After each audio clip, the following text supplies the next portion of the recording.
It's 7 o'clock.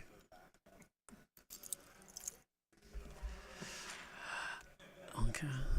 Mr. Clerk, the time is 7 o'clock. I am going to call this council meeting to order.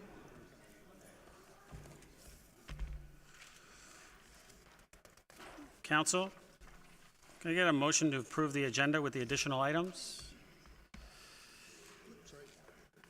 Councillor Kim, second. Councillor Gilliland. Call the vote.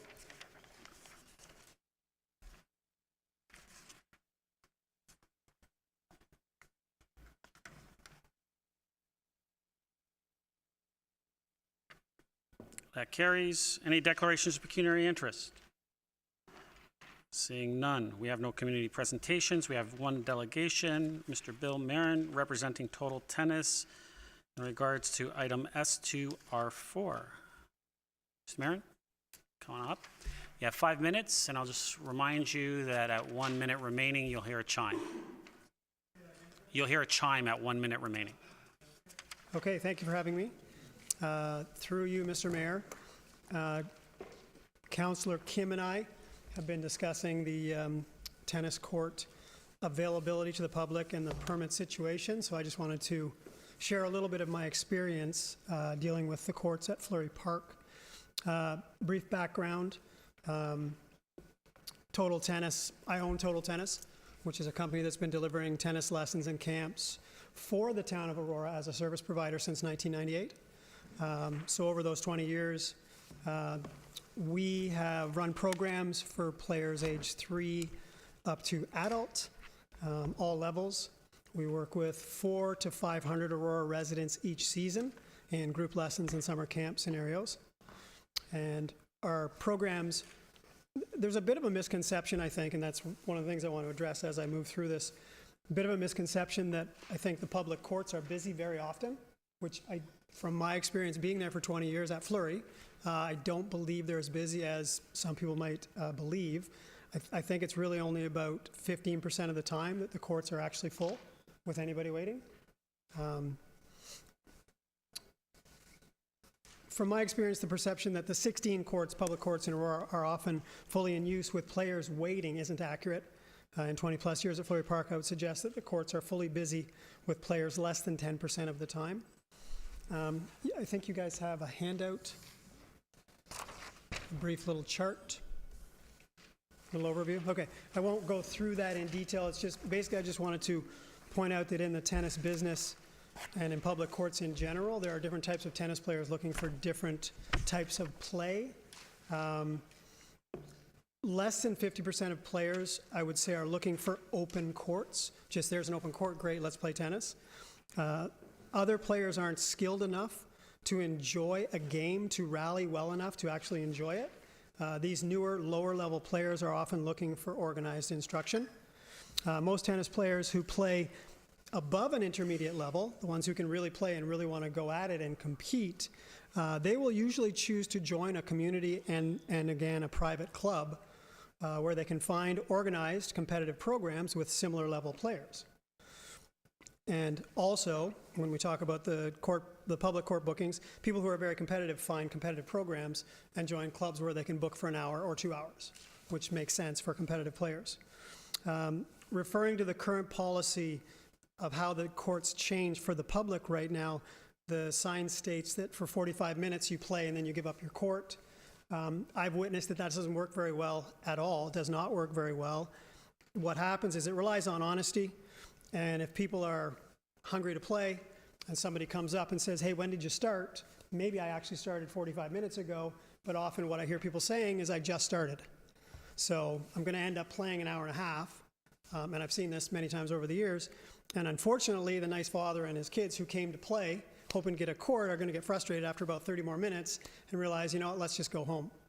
So I don't feel like the current policy, I don't think it's reliable. I don't think it's implementable because it relies on honor, which sometimes happens, sometimes doesn't. This system also caters to stronger players than it does to the new, less experienced players. Players who don't play well yet, and that's a lot of people who are at public tennis courts, their families, their kids, they're excited, they don't play well yet, are likely satisfied with 30 minutes of play. They often find that pretty long, actually. They don't want to play 45 minutes. And the other problem with the current system is when the family or the players say, hey, let's go to Fleury and play tennis, they head to the courts, they don't know if they'll be able to play, they don't know when they'll be able to play. So I just feel like the system is not ideal for spreading the use of public tennis courts. What I talked with Harold about, which I think a lot of courts do, is a 30-minute courts change on the hour and the half hour, regardless of time started. So everybody gets 30 minutes. People learn to show up just before that 30 minutes. They know when to head to the courts. They're going to get their 30 minutes. And for those really keen players, if they're strong and 30 minutes wasn't enough, the nice thing is they can wait, get kicked off, wait a half an hour, go back on, get some more tennis, and then probably play another hour after that. Public tennis courts are only busy at very key times, very prime times. They're not busy all the time. So you find your key players can go and find empty courts and play very long at certain hours. Second option, last thing, if the 30-minute courts change on the half hour is not accepted, I would suggest change the courts on the hour every hour. I think it's too long for your average local player, but at least it's reliable. People know when to head to the courts. They'll get a court. I think that's really important for public perception, is you can get a tennis court and you know when. Thank you. Thank you. Council, can I get a motion to receive and refer? Councillor Humphreys, Councillor Kim. Any comments or questions for the delegation? Councillor Gardner. Thank you. How many courts are there at Fleury? 4. And when you were giving lessons, how many were you occupying at one time? Usually 1. Small percent of the time we would use 2 courts. The only exception to that was summer camps, summer tennis camps, where we were allowed to use 3 courts. And the interesting thing is we would use the 3 courts in July and August during the days when it's very warm. The 4th court would always be open. It was very rare that anybody was playing on the 4th court. So again, you might have that perception, wow, they're using 75% of the courts at Fleury, but that empty court wasn't being used even 50% of the time. Councillor? I'm not going to show you, but I'm telling you, I still have marks from mosquito bites from sitting at Fleury and watching the activity on the courts. And I can't tell you which night it is, but it was a while ago, but there was a problem because there were lessons going on 3 courts, which left 1 court available for play. Okay. On the weekends, I think it was Saturday, I can't be sure, there were lessons going on, and it was hard for people to get spots. So I have a different experience than you. This was probably 4 years ago.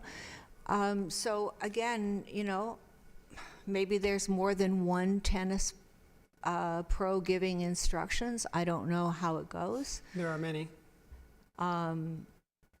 So it's problematic for the public. And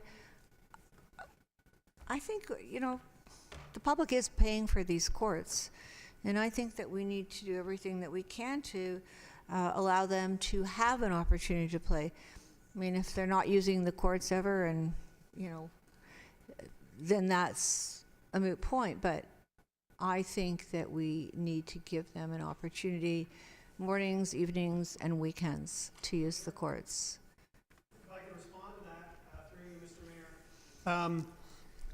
Total Tennis, which has been hired by the town for the last 20 years, we are very limited in the amount of courts we've used. So Total Tennis coaches always have a Total Tennis uniform on and they're identifiable. We're always on court 1.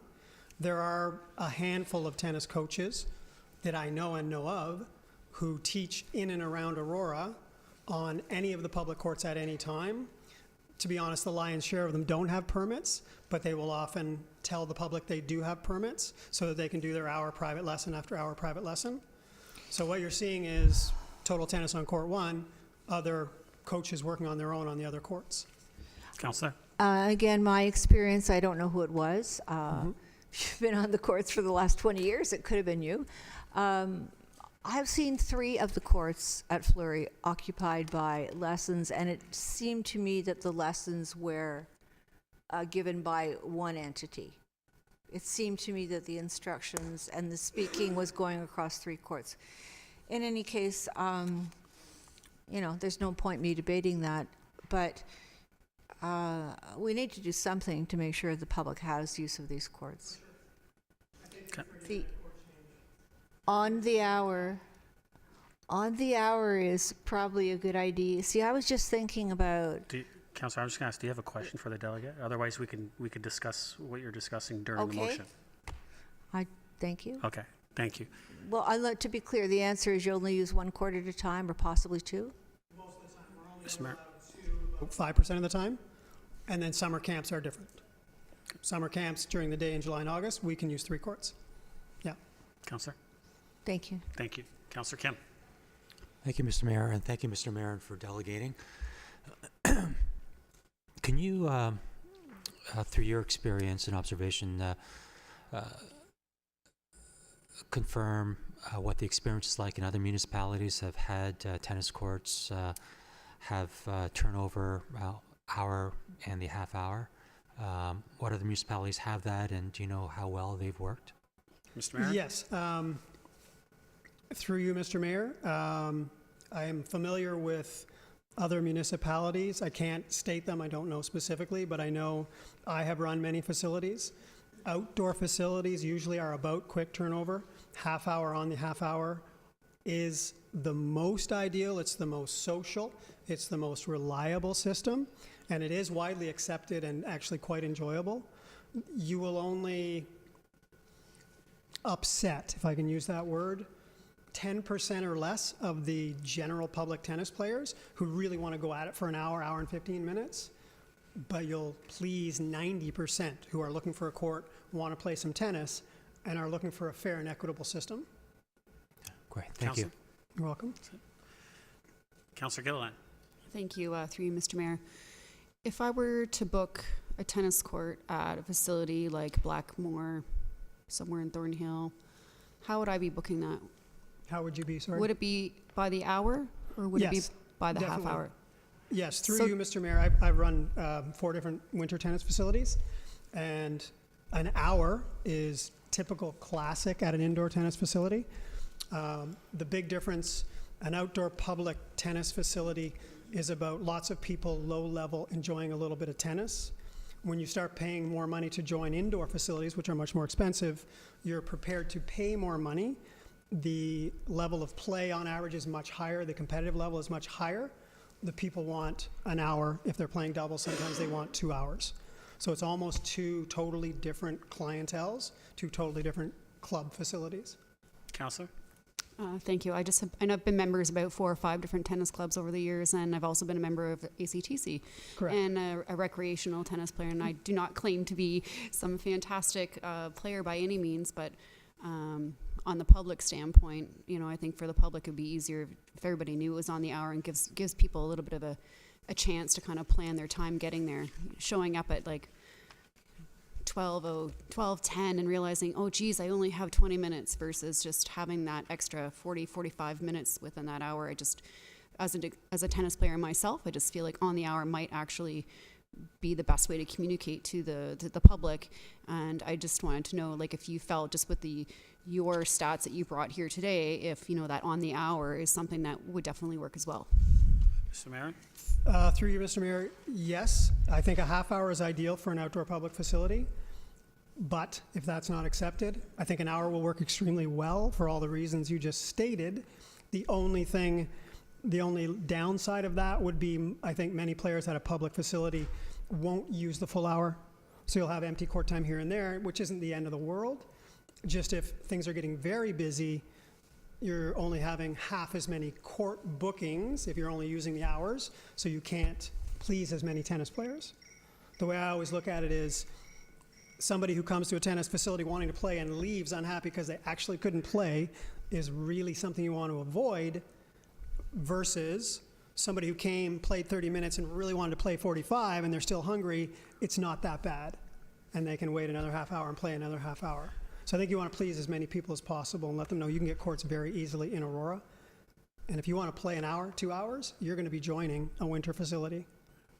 I guess, thank you. I guess we can agree to disagree on that sense, just because I feel like people aren't lining up on the half hour to get on a court. I think that the hour on the hour would be sufficient, in my opinion. And I would never want to feel like I'm going to have somebody come and say, let's go play a game of singles, and say, we might be able to finish today, but I'm not sure. And I just wouldn't want to put that stress on the public. And I kind of feel like with the stats you've given to me today, that with the walk-up and casual play, that it would be sufficient in what we're trying to achieve, and letting the public know that at 1 o'clock, 2 o'clock, 3 o'clock, 4 o'clock, they know. And if they show up 10 minutes before 4 and no one's on the court, I'm sure you could go on, kind of thing. With the half hour or your hour suggestion, every hour the courts would be changing. Right. So it's the same idea, just do they play for an hour or do they play for half an hour? It's really the only difference. Thanks. Yeah. Thank you. Councillor Humphreys. I thank you, Mr. Mayor, and thank you for presenting tonight. And just sort of along the same line, so if it's 30 minutes, if it goes back, because we passed 45, I think GC, we're going to talk about it tonight. I guess for you then it would be, say, 12 noon, 12:30, 1:30. So it doesn't matter what time people get there, it's on the half hour. And if they're 10 minutes late, someone else is there, they have to wait 20 minutes to get on. Is that your thought? Mr. Marin? Open. If the court was open, that's fine, but if Yeah. it wasn't, I think, through you, Mr. Mayor, I think the word would get around very quickly. And it's such a simple system that every single half hour those courts change. right. I think that is the simplest system and the most widely accepted fair system. So I And think it's- word would get around very quickly that you get a court on the half hour almost no matter what. Right, and Counselor? through you, Mr. Mayor, to wait 20, 30 minutes or 15 minutes, maybe not a bad thing after all, right? So, okay, well, looking forward to discussing it tonight, but in your opinion, 30 minutes is your ideal? Okay, thank you. Thank you. Thank you, Mr. Marin. Thank you for coming out. Council, I'll call a vote.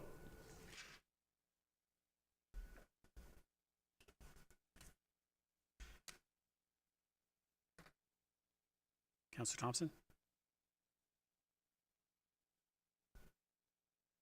That carries. All right, Council, consent agenda. Does anyone have any questions? Anyone want anything pulled from that? Or would someone like to move C1 to C5 to be approved? Councillor Thompson? I have a question regarding C5. Okay, go ahead. It speaks in here, I guess I'm going to direct it to Councillor Gartner.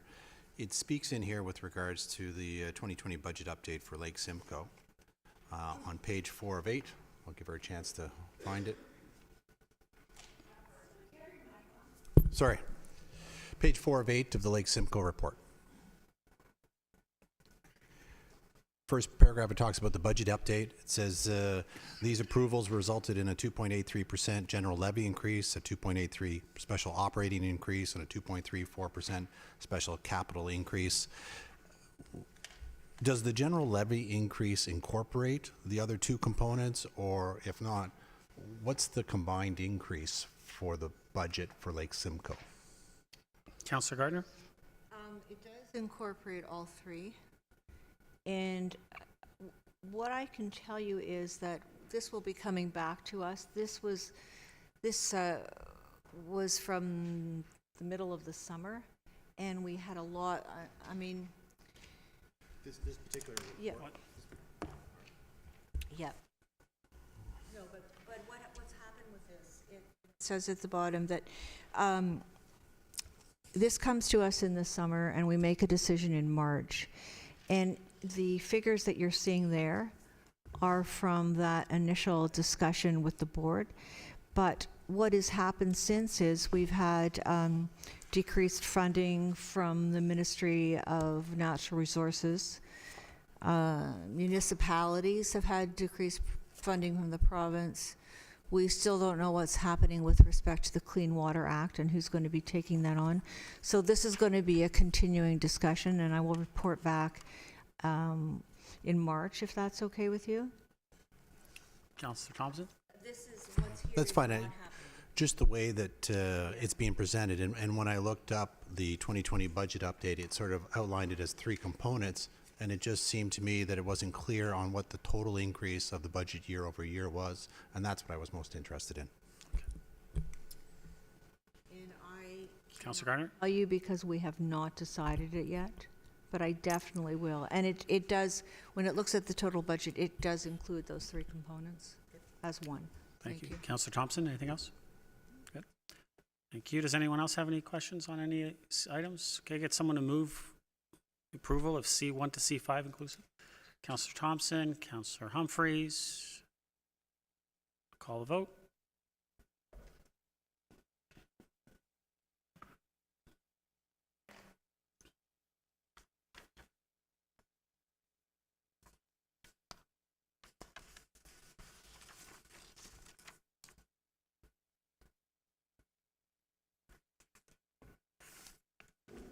That carries.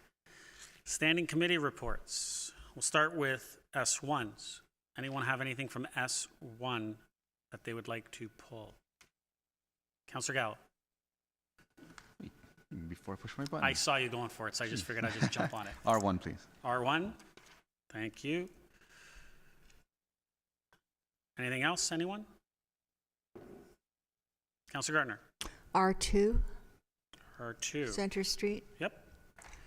Anything else? All right, could I get a motion to approve S1, R3, R4, and R5? Councillor Gilliland, Councillor Kim. I will call the vote.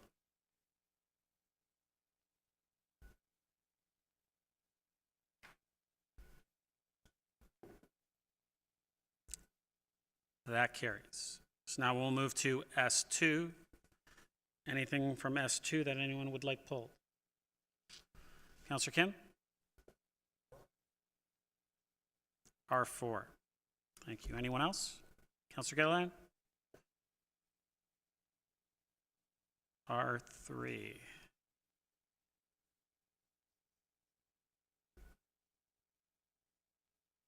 Michael, I think Councillor Thompson's about to do that. Councillor Thompson? R2. R2. Thank you. Seeing nothing else? All right, could I get a motion to approve S2, A1, R1, R5, R6? Councillor Kim, Councillor Thompson. Call a vote.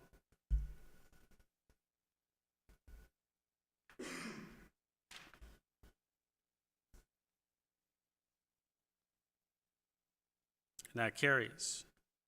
So we will start with the S1 items. So S1, R1, John Westway Traffic Calming Measures Feasibility Review. Councillor Gallo, you pulled this one. Would you like to move it? No? Someone like to move that? Councillor Humphreys, second. Councillor Thompson, Councillor Gallo, floor is yours. Thank you. I'm just going to, I guess, continue along what I'd mentioned when this was first at GC, and thinking about it for, I guess, 2 weeks now. In addition to having some correspondence from some residents, some astute residents that brought to our attention some of the impacts of 4-way stops. And I continue to believe that this is not really going to be solving our problem.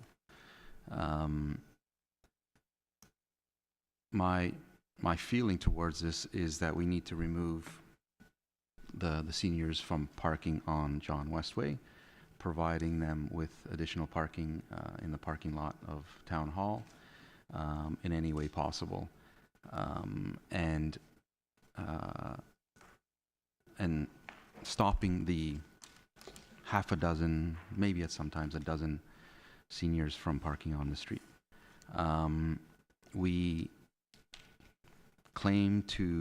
We've proclaimed that there is a climate emergency, and the resident that emailed us was very astute in advising us that stop signs, particularly 4-way stop signs, are not exactly the best way to, if we're really looking after the environment, because they produce far more CO2 when you're stopping, idling, and particularly when from stop to taking off, they create quite a bit of CO2 and emissions. And based on the report, some 800 cars every day will be now stopping just down the street from here.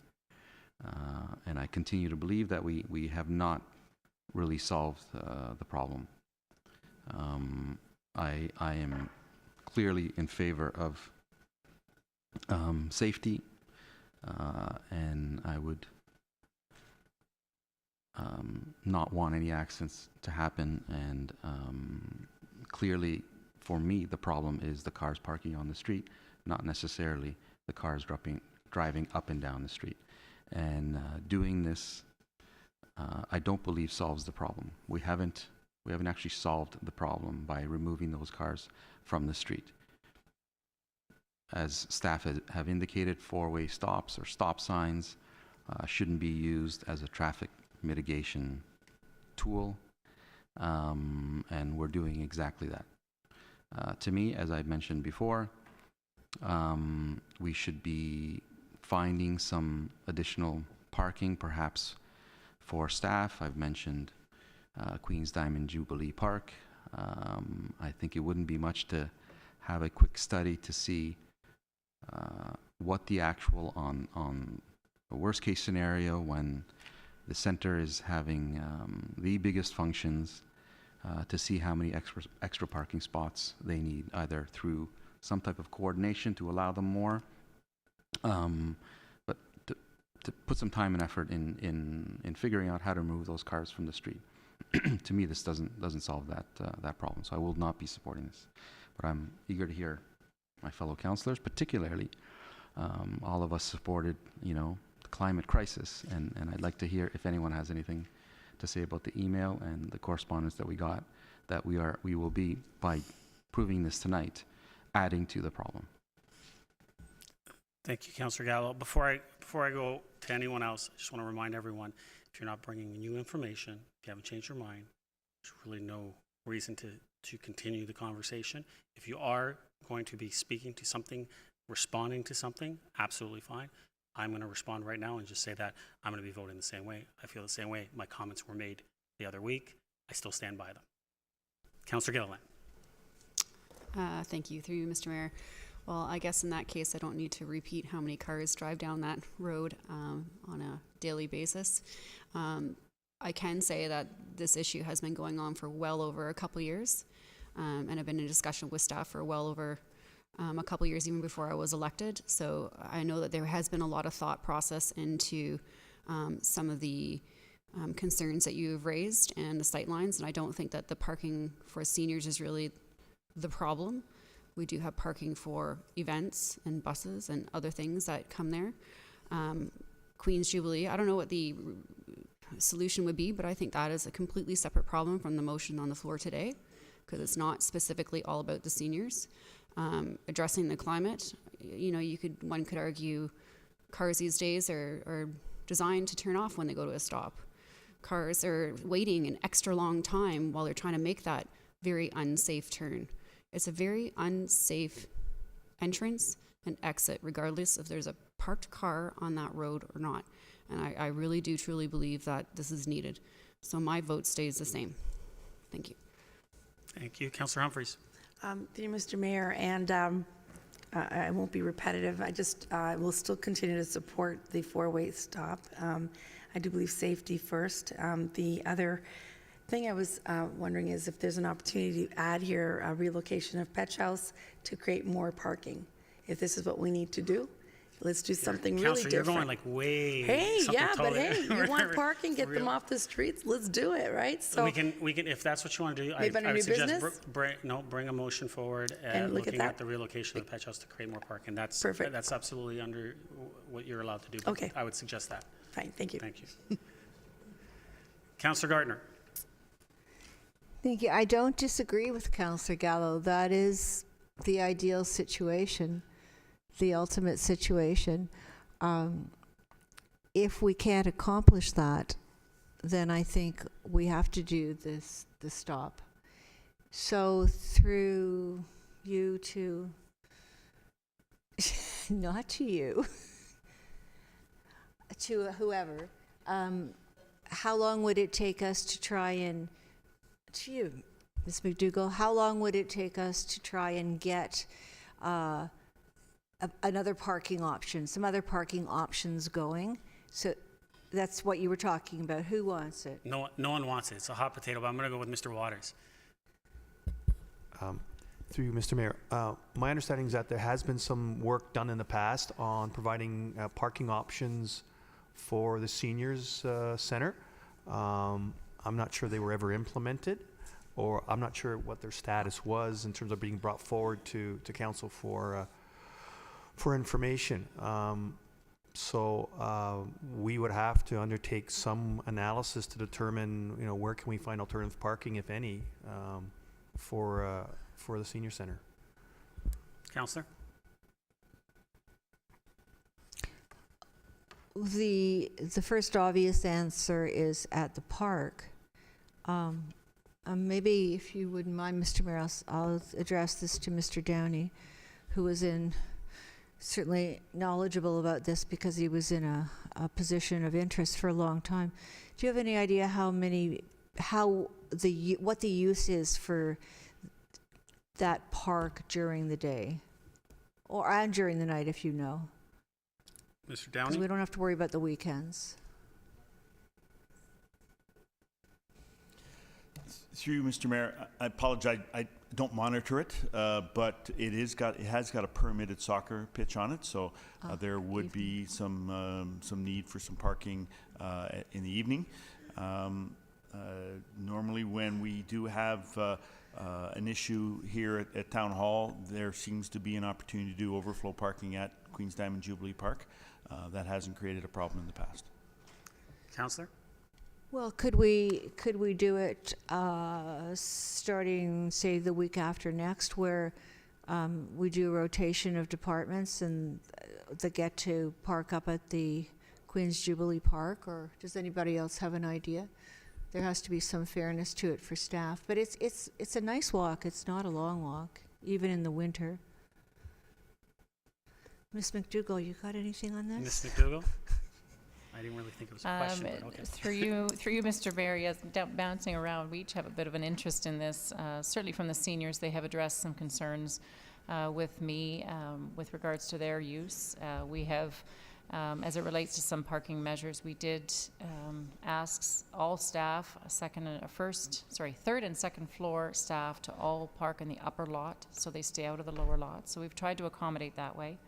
As far as parking on the adjacent property, something through the CAO from a directive, I'm sure we could consider that. As long as there's anyone who requires a close proximity, we'd have to accommodate. But there's options, I think, that we could consider. I'm not sure, based on capacity, whether that will fully address the issue. Keeping in mind that more recently with our department, leaving and moving over to JOC, along with bylaws, that not only took the staff over there in their cars, but also the bylaw vehicles all have left. And that was only a couple months ago. So there's still a transition of understanding the impact of that move and how that's accommodated here. But certainly we've tried various things.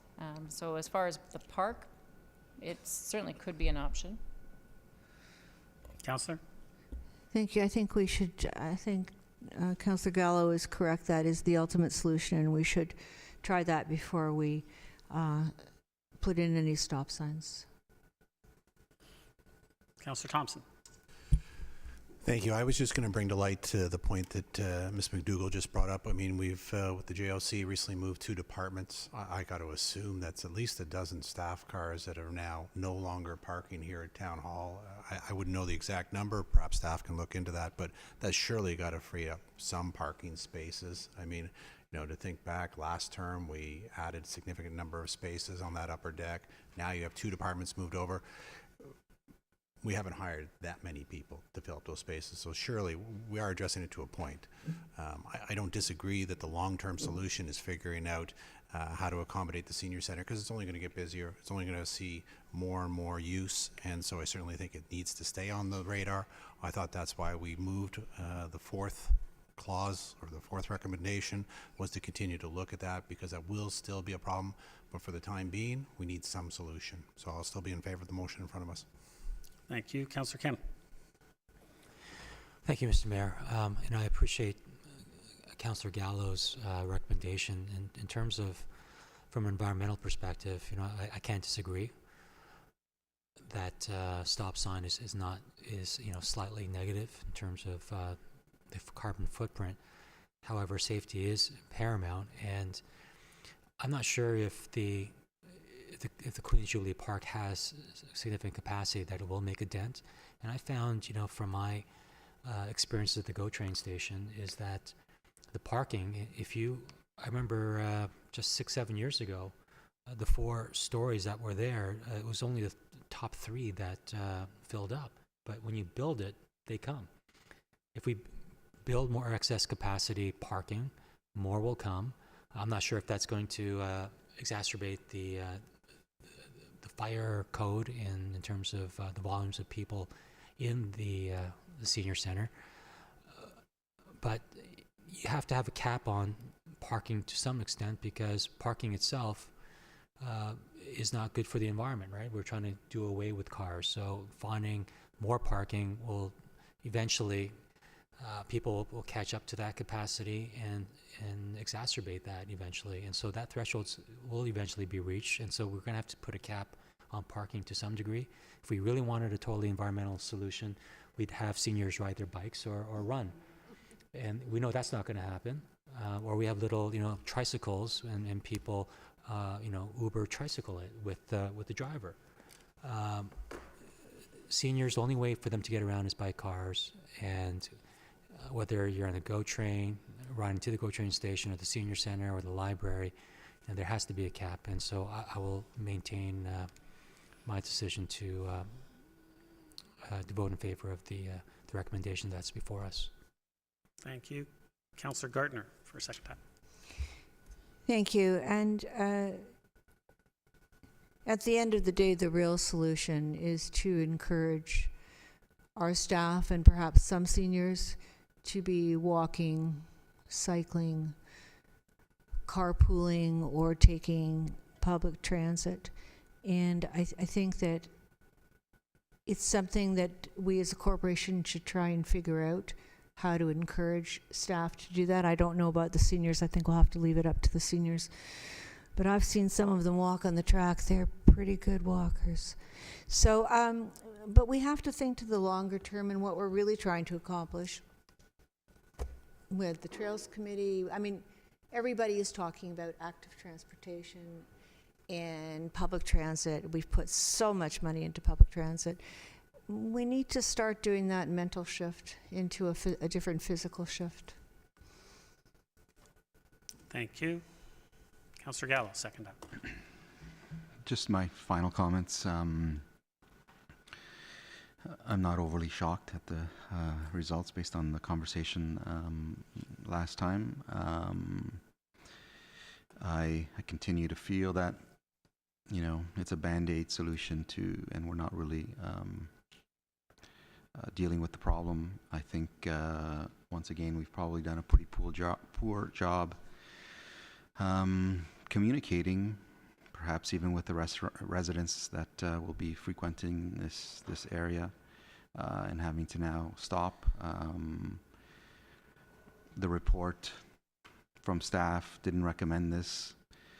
It also showed there were no accidents, but I get you don't wait for an accident to do something if you see a problem. I'm in full support of being proactive, but I think we've somewhat also misjudged the neighborhood. I speak with a little bit of authority, 24 years living up the street here. That did we really do a good enough job, particularly with the whole Amber Hill Way residents, in communicating to them exactly what we're doing and perhaps seek their advice. I may be somewhat to blame. I probably should have maybe thought of that earlier and communicated that. But I guess time will tell. If we do, it sounds like it's going to go forward, and I hope it works. But I hope we continue to monitor and, in my view, do whatever we can to remove those cars from the street. Thank you. And I'll just add, while I think that there's issues with parking, and I think that we need to resolve some of those issues, even from an environmental perspective, when you're creating more parking, you're paving. That's not good for the environment either. So, I just figure that we should all understand that as well. But even if we had enough parking for the senior center and it wasn't an issue, I would still be in favor of putting a all-way stop sign in this section right here. And as I said, I'd be in favor of adding another one over by Evelyn Buck Lane as well. I think it's needed, and it's not just for this specific issue directly affecting the senior center. It is about the traffic coming down on John West Way. And I've heard from many residents that people use it as a throughway, and we need to discourage that. It shouldn't be used as a throughway because we have a lot of residents, a lot of students, and the seniors walking through that area. So I'd be in favor even if the parking solution was resolved. So I will call the vote.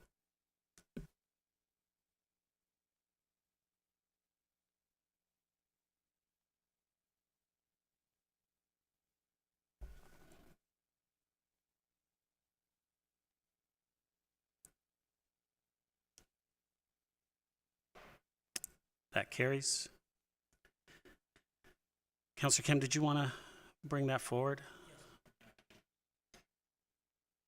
Council, we don't have to waive procedure. Councillor Kim wants to, we have a resident in the audience to bring forward the S2R4. So we'll move to S2R4, the tennis pickleball court permits, and then we'll resume back, okay? So if we have R4 in front of us, Councillor Kim, you brought that forward. Would you like to move that? Thank you. Second, Councillor Humphreys. Councillor Kim, floor is yours. I'd like to make an amendment on Clause 5 to revert it back to the original staff recommendation for a changeover on the hour and half hour of play. As Mr. Marin has indicated earlier, that the most efficient way for to have the most play for the public is to have changeover every half hour. My original motion from last month, the reason that came about was the objective is to have the public have access to the public courts, to have as many public players play on our courts. 1 hour's, is fine, but 1 hour is a long time for a regular, quote unquote hacker. The current 45-minute rule doesn't work because I know that there are a lot of young kids after school. They'll want to get the rackets,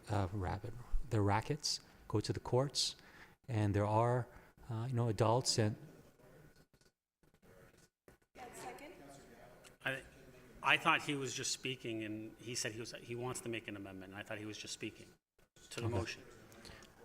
No, okay. There's no amendment. I didn't take it in an amendment yet.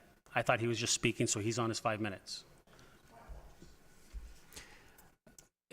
And so the 45-minute rule currently doesn't work, and to have the status quo won't resolve the objective that we're trying to address here, what staff is trying to address and what I was trying to address in my motion last month, which is just to have the public be able to play without the without the lack of civility and without having to wait too long, and to have fair play, because especially for younger players who are bullied by adults or those who are older and say that, hey, we just got here 10 minutes ago. They end up having to wait an extra 45 minutes. And as a tennis player myself, I experienced that. A lot of times, we need to legislate or regulate to protect us from our own selves, because you know, if we want to play a little bit, we kind of push it. We say, hey, yeah, we've just been here 20 minutes. We've been here for 40. So, you know, that's human nature, unfortunately. And so I think the fairest thing is every half hour, it allows the most people to be able to play. And if people want to continue to play, what's wrong with a 30-minute break, especially in the heat of the summer when it's, you know, 30, 32? Gives you a little bit of break, and you know, you put your racket up to wait in line and play another 30 minutes. And if it's not as busy as some people purport, then you can play 45 minutes or an hour. But at least if you start at the smallest increment, you can move up from there. But if you start at 1 hour and you're only playing for 45 minutes, you know, no one's going to go on the court for 15 minutes and then get off. You have a vacant court. We know that it's been successful in other municipalities. So I think for someone like myself who play regularly in the spring, summer, fall, I think I have the temperature of what's going on. I don't have the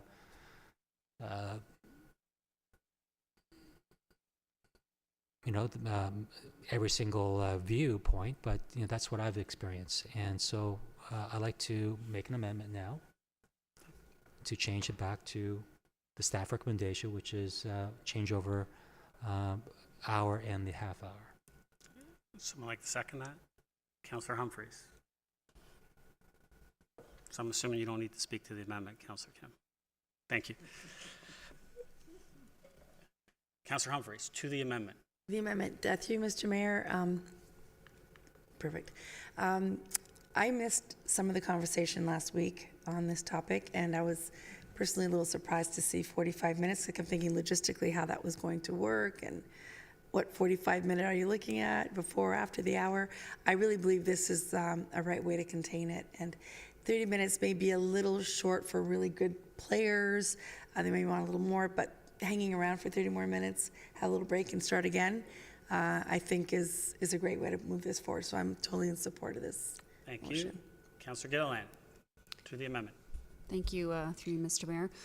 I guess I take a different view just because I'm a tennis player too, and whenever I've booked a court anywhere, whether I'm going on a public court or a paid membership court, I always have the mindset I'm booking this for an hour. And as an adult player, I just feel if, you know, myself getting into the sport and I want to, you know, play a game of singles or doubles and get some ladies together, I just feel like that half an hour, it really puts a damper on the stress and the time and when you're showing up and how longer a game goes. It's very, very easy to go over 30 minutes. And I think that's the fun of playing 3 sets. And I think that's what most people want to do, is be able to feel they can go and complete. And to go with the intention of, oh, I don't know if we can finish this game, it just seems way too overstructured. If we were at a real shortage of tennis courts and people were lining up and it was really that much of a problem, I could see maybe this would be something to look at down in the future, but I don't feel like we're at that point to where it is that much of a problem. I think the one great thing that we have that's going to change is that there is going to be a lot more signage that's posted now, and I think that's a lot of confusion with the public, is that they didn't really understand what the rules were. And now that we're dedicating certain courts for public times and permits on certain courts, and it's going to be clearly marked, I really feel that's going to make a much bigger impact on the community as far as understanding when and when they can't play and where. And I think this is a really good stepping stone to seeing how this plays out and seeing how this happens. I would personally like to see the 1 hour structured, 12, 1, 2, 3, 4, and there's no questions. And at least as adults, myself, I don't want to feel like I'm on a clock. And, you know, this is a social town. We want to encourage the sport. We've got the opinion of one person who runs a business in this, and I don't feel like that's enough for me to make a decision or convincing of how I would like to be able to play a sport, and my friends and the general public. And I feel like they need to be able to make that decision when they're playing as well, whether they take their kids, they want to do a few lessons at the beginning, perhaps they want to rally the ball first, and then maybe do a trial game together. There's just so many other scenarios I can think of to when we're trying to encourage people to come out and play. To make it overly structured is, in my opinion, just going to deter some of those people to maybe elevate their skills a little bit more. So give people the time. We're not bursting at the seams. Let's go forward with the changes we have before us now. The signs will be there and it'll be completely clear. And if there is a challenge, let's revisit it. It's not like we can't revisit this later on and say, you know what, that hour, it's still causing some problems. We should revisit this maybe in a couple years if something were to come to a challenge. But let's try what we've got forward now and just continue with that. So on this amendment, I'm not in favor. Thank you. Councillor Gallo. Thank you. Just to bring my perspective, I've played tennis for many years, virtually every tennis court in town. Newmarket Tennis Club, ACTC, Maryland Redverse Tennis Club. And I have no idea how someone could play even a few sets in a half hour. I don't know what the stats are, so it's a little tough to judge what the quality of play is on the public tennis courts in the town. My experience is I try to go off hours, so I won't have any of these issues. But I've played in the evenings, and sure, some tennis courts, particularly Fleury, there's lineups some nights. So my gut is really, quite frankly, as least regulations as possible, and maybe I have some faith in people that they're going to be honest, and there's going to be the odd one, and I really believe it's the odd one that isn't going to be honest. The vast majority are honest and will be true to their word and be honest in terms of how long they've played. But if I was to put any regulations, it certainly would be either 45 minutes or an hour, and I would lean even more towards the hour than the 45 minutes. That's where I stand. Thank you. Councillor Thompson. I'm lousy at tennis, so I'm not going to bring in that perspective, but I will speak to staff through you to Mrs. McDougall. Ms. McDougall, obviously you've heard the conversation previously as well as again tonight, and I'm sure you've had a chance to follow up with staff. Is it still staff's recommendation that the current time limit of drop-in play at all tennis and pickleball courts be reduced from 45 minutes to 30 minutes with a mandatory requirement that courts be vacated every half hour on the half hour to allow the next person in line to play? Is that still staff's recommendation? Ms. McDougall? Through you, Mr. Mayor, for us, the rationale of supporting that idea was that the 45, again, to Councillor Humphrey's point, it's hard to understand where the 45 starts. So the 30-minute increment was something that was easily accounted for. As far as the use and the length of time, I'm hearing different interests as well about the amount of time you can use it and being an hour versus a 30-minute time slot. To us as staff, we have not had complaints about the 45 or the time itself. That isn't the complaint we're receiving. It's about the permit and people lying that they have a permit. So we're open to trial and trying something, as certainly if it seems to be of interest. 30 minutes was something we thought because it was easily measurable. If it's an hour preference, we're open to that as well. The 30 minutes was something we felt we could work with, but the hour is also something we feel is much more manageable than the 45-minute increment. Even though we haven't had complaints about it, it's more obvious. So it's still staff's position to recommend that change from 45 to 30 minutes? I would say Ms. we're McDougall? comfortable with giving that a try from a trial perspective. If council wished to go to the hour, then we could do that. But certainly I would suggest 30 minutes is something we could support in doing.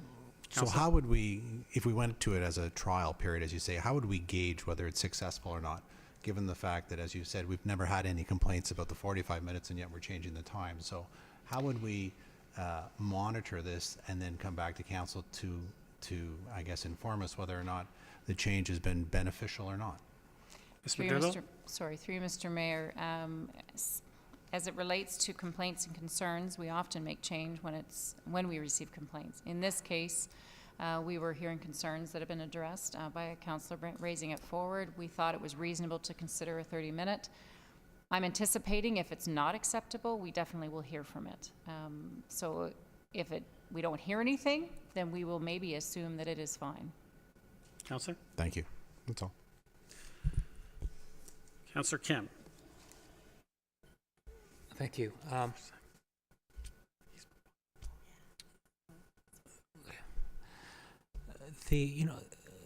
No tennis player is going to complain to the town about having to wait too long for courts. I don't think we've received basketball players calling in and saying that, they had to wait 2 hours because some people had to finish their games within an hour and a half. So you're not going to have basketball players call in. You're not going to see tennis players call in. You won't. So we can't make changes because there's lack of. We cannot not make changes because there's lack of complaints. In terms of Councillor Gilliland's comment about bursting at the seams, frankly, we are bursting at the seams in terms of tennis courts. It's very rare that I go to a public tennis court where the courts are not all full during prime time. Sure, if it's 11 o'clock on a weekday, I'm sure there's quite a few courts, but no one's available to play at that time. But if during prime time hours, it's very rare that I can just go on. You do have to wait. So I would say that you are bursting at the seams. In terms of stress, I've never heard of someone being stressed before playing tennis for only half hour. What's stressful is if you don't get to play. So the issue is, am I going to get to play, or am I going to get to play long enough? Okay. If someone wants to play an hour and they're a really avid tennis fan, they can join the ACTC, pay $100, and it's free for kids, and get your 1 hour and play with civility. If you want to play on public tennis courts where the masses go to play, and for financial reasons or other, or they're not just committed to play at a certain level, or really don't have the passion for it as much, or whatever the reason might be, they go to the public tennis courts, and that's all the facilities that they have. And so for me, the objective is to have as many people play, and play at least 30 minutes. My concern is not whether they have enough time to play, it's that they do play. And that's how you encourage people to play tennis, that they do have time on the court. I don't think people are going to be discouraged that they only play 30 minutes and as opposed to not playing at all. So especially for younger players who may not have, maybe they have to sleep at 8 o'clock on a weekday for school night, and they don't have time to wait a full hour. And there might be 2 or 3 sets of people waiting. Almost, other than Florida, there's only 2 courts. So you're going to be waiting a long time if it's an hour. And so I'm just, how feasible is that? So I think for those of us who play tennis, we love playing tennis, and I think we share the same objective. It's just a matter of, half hour, or full hour. My priority is to ensure that the most people play. Thank you. Councillor Humphreys, second time. Thank you, Mr. Mayor. And I appreciate the comments around the table. And I love tennis, but I'm really bad, so I don't play. For me, from a logistical perspective, whether it's 30 minutes or an hour, I'm good. I'm not, I know if staff's recommending 30 minutes to start, I'm absolutely in favor of that. But through you, Mr. Mayor, to Mrs. McDougall, maybe what we can do for doing this on a trial basis, sometimes no news is good news. The majority of time, usually we get calls for complaints. But maybe for doing signage, can we do any temporary signage to say, basically this is a new kind of format moving forward, and if you have a complaint, call this number or text this number or whatever, and we can get some quick feedback, say for the first 30 days, 40 days, and we can come back and revisit the timing if people would say, I wish I could play longer, or I know that's just a thought. Let me get some quick feedback. Councillor, I'll allow it this time, but you're expanding beyond the amendment. Sorry. That's fine. Ms. McDougall? Through Mr. Mayor, we're happy to take that as feedback and input as it relates to the program and how we might sign the facility, even if it's from surveying or obtaining information and feedback initially. Sure. Thank you. Thank you. Thank you, Mr. Mayor, as long as it doesn't cost much. Thank you, Councillor. Thank you. Councillor Gilliland? Thank you, through you, Mr. Mayor. I do appreciate the comments around the table, and I do see both sides to it. But the comment about go join a club if you want to play for an hour. As a resident and the public, I think we all should have that right to be able to know that we can go to a public tennis court and play an hour or a proper game of tennis, and you don't have to be an avid player. I am certainly have hung up my racket for quite a few years now. I'm not an avid player, but if I'm going to go out and play some tennis with a bunch of ladies or my husband and do some singles, I know it's going to be at least 45 minutes, and to suggest that my only way of guaranteeing that I'm going to have that time is to go join a club, I find is a bit offensive, to be quite honest. Through you, Mr. Mayor, and Ms. McDougall, was the primary concern about the usage on the tennis courts in regards to people not having permits for play? Ms. McDougall? Through you, Mr. Mayor, as it relates to concerns we heard through the town and complaints raised to the town, it was that the factor of individuals claiming they had a permit, of which they did not have a permit. So it was around the permitting issue, not about the length of time. Counselor? Thank you. So during this time as well, have you had any complaints and directly in regards to the 45 minutes on Ms. casual McDougall? play? Through Mr. Mayor, no, we have not. Thank you. Counselor? Thank you. And if we were to structure something at an hour and you know it's on the hour, chances are you're not going to wait long because you're going to show up at that hour. So there is no real long waiting time. I still believe that an hour is not going to be hindering the amount of time for people not to have a court available. And if I may, I would like to have an amendment to the amendment and change it to an hour of play to make it very clear to the public that they can play at 1 o'clock. Counselor, what I would suggest is that we just deal with this one. If everyone wants, they would vote it down, and then you could put forward an amendment for an hour for another time length. Okay?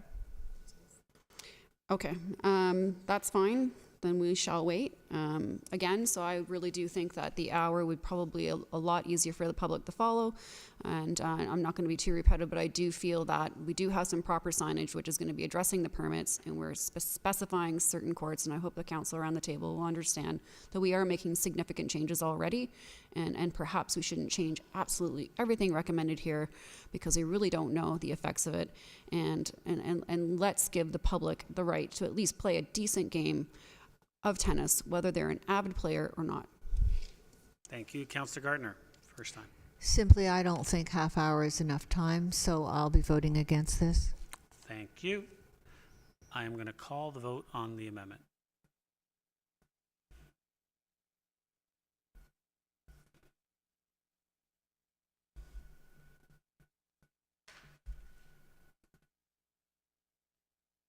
That fails.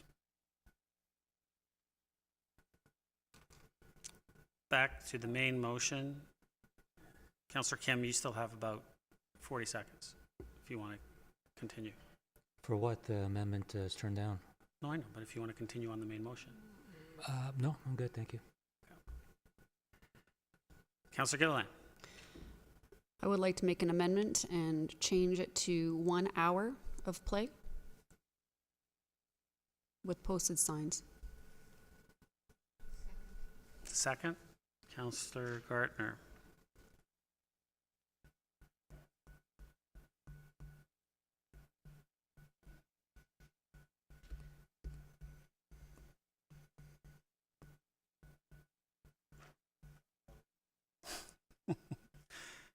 Waiting for it to show up, Councillor.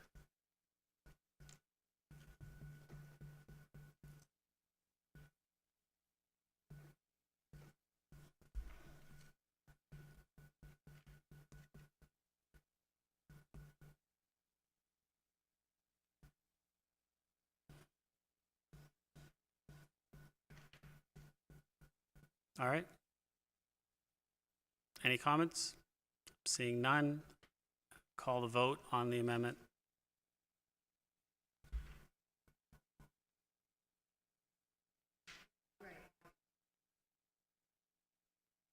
On the hour. Okay.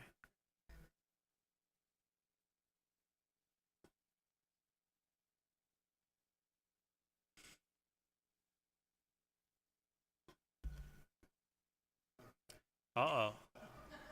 Harold, Counselor, we already know how you voted now. I know. I'm just teasing you.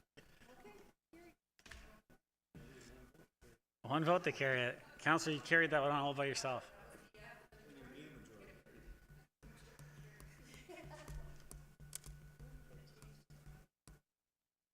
It does. It says on the hour now.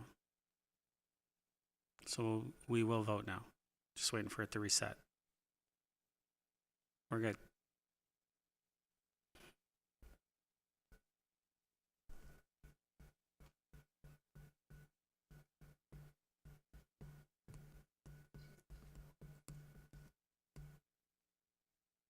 That carries. So back to the main motion as amended. Any other comments? Call the vote.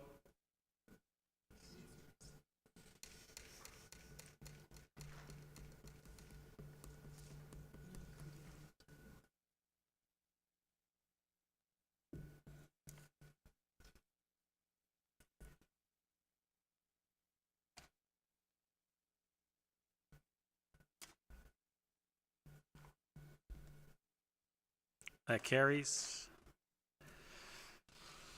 So back to S1R2. Center Street, existing traffic calming measures review. Councilor Gardner, you pulled this one. I did, and Are you moving that? I am moving it. Stand. No, I am not moving it. You don't want to receive it for information? Okay. Thank you. Second, Councilor Thompson. Councilor Gardner, go ahead. Thank you, Mr. Mayor. I've given this a lot of thought.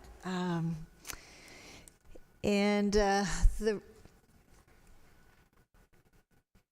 just waiting for everyone. I've given this a lot of thought, far too much thought, actually. But the reason that I'm thinking through it so carefully is because I was at the table when the consultant was hired and an arrangement was made for this area for traffic calming. And part of this was to have Center Street as a one-way going west from Wells Street.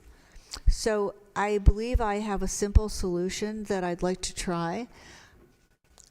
Okay. Thank you. So this is the diagram on page R2, page, I have no idea, It's on the screen now. page 8. Looking at the road, there are bump outs at Spruce and at Wells, almost at the corner. And that is designated for parking. You're not allowed to park on the opposite side of the street. So the north side of the street is the lane for transportation, and the south side is for parking. So I would like to ask that we actually paint parking spots on that south side of the street, so it's very clear that that's for parking. There is a hazard sign at Wells and Center. Would like to see a hazard sign at somewhere in the vicinity of Spruce and Center. I don't know where we could put it, but I think we could find a place. And I would also like to see something either between Yonge and Spruce, or actually at Yonge, where there is a traffic sign there that says no left turn between, I think it's 7 and 9 in the morning. I would like to have another sign that just says one-way street begins. One-way street begins at Spruce, or one-way street begins after the first block, or something that's just very clear. It just says what it is. That with the other hazard sign and the lines painted, I think should do the trick. I know that there will be, I was at the Metrolinx open house last night, and I know at some point, and thank you, Mr. Mayor, as well, there will be changes to Center Street. It's quite possible that it will be a cul-de-sac at Industrial Parkway. So as the mayor very reasonably suggested, we don't want to spend a lot of money to try and fix this problem.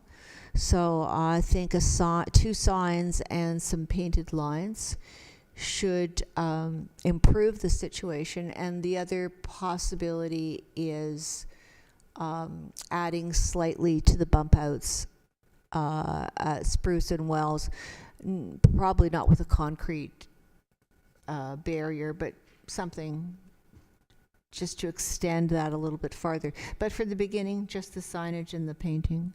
So did you want to put that as an amendment I would like to put that as amendment. to add? To add a hazard sign on the west side of Center near Spruce. To add a sign at Young Street A sign at Young stating Street donate. one way begins at Spruce and Center, Thank you. and lines painted for parking on the south side. Couldn't have said it better myself. Between Spruce and Wells. Between the two bump outs. Between Spruce and Wells, Yeah, on the south side. on the south side. Mr. Clerk, you Mr. have a- Clerk, is that 3? All right. I only think it's going to work as a package. We could vote on it separately, but I don't think one. Let's do them separately, because I got to be honest, I have concerns with one of them. But- Okay. So let's do them separately. So the first one would be, what's the first one again? Which sign is it? The first one is a hazard. It's a yellow and black hazard sign that vertical that's at Wells, at the beginning of Center at Wells. But I think rightly there needs to be one Okay. So to to add- Spruce and Wells. So the Spruce amendment, and first Center. amendment is to add a hazard sign on Center, and at Center and Wells. Is that good? No, Center and Spruce. Center and Spruce, I thought you Or said in Wells. the area of Center, in the area of Spruce on Center. Okay. Because I don't know you where have the that, Mr. appropriate Clerk? place. A hazard sign on Center in the area of Spruce. Someone like to second that? Yeah. Councillor Gilliland? Thank you. I know this is Wells.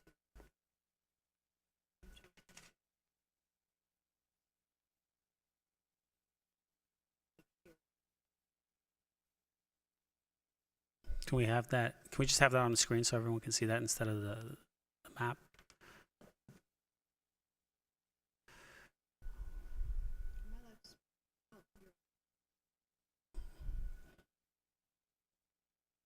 Yes, Councillor, you are allowed to speak to your okay, Councillor Thompson. Thank you. Speaking to the amendment, I'm not sure whether this should be directed to Mr. Waters or Mr. Downey or both, but have these suggestions been brought to your department's attention, and do you have any comments on them? Mr. Waters? Through Mr. Mayor, this is the first I've heard of this proposal. Thank you. I'm fine with approving these amendments, but I'd be honest, I would then refer the main motion back to staff for their comments with regards to it. I really don't want to be making street changes on the fly without getting staff's input. So, you know, I'll support the motion, the amendments, but I would then refer the entire report back to staff for further comments on these suggestions, because I think it's imperative that we get staff's opinion on them.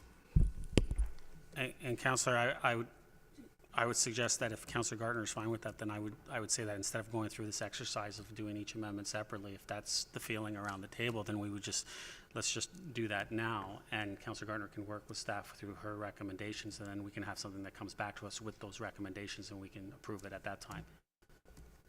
Councillor Gardner, did you just want to? First of all, my apology. It's in my draft file. I was sure I sent it to you. No, and I tried to explain it in the email, but is it understood what I'm talking about or not? Mr. Waters? Through Mr. Mayor, I'm not 100% clear on where these signs would go. There are existing hazard signs already on the bump outs to warn drivers of those features. So I'm not really sure where the councillor is suggesting additional hazard signs be located. So that's, Counselor, that's why I suggested that maybe if you sat down and you went through the whole diagram with Mr. Waters, and then it came back to us. I think we're all willing to refer it back to staff and to have this figured out, so that way we can have your suggestions presented to us so we can make a decision. And if That's you're okay fine. with that, then I think that would be great. We'll put all three together. So we'll put all three together and say refer it back to staff. How's that? Only if the amendment passes. Only if the amendment passes? Okay, so let's put all three together. If the amendment doesn't pass, then Yeah, it's going to take us a second, everyone. So we got the hazard sign to be installed at Center Street in the area of Spruce Street. We have a sign at Young and Center stating that one-way begins at Spruce and Center. And then we also have lines, parking lines painted on the south side between Wells and Spruce. Correct, Councilor? Okay. So we'll get that up on the screen. We'll vote on it. And if it passes, we'll go back and we'll refer it. Councilor Gardner, go ahead. While we wait, yeah. It needs to be one-way. One sec. Go ahead. Thank you. One-way going east. We can, Yeah. yeah.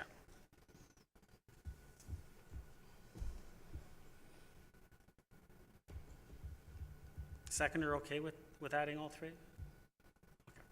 Just wanted to make sure. Did you still want to speak? Councilor Humphries, did you still want to speak? All right, so there we have the three up there, that a hazard sign be installed on Center Street in the area of Spruce Street, that the parking lines be painted along south side of Center Street between Spruce and Wells, and that a sign noting that one-way be installed at Center and Young Street. That one-way begins east of Spruce on Center, and that be installed at Young Street. Thank you.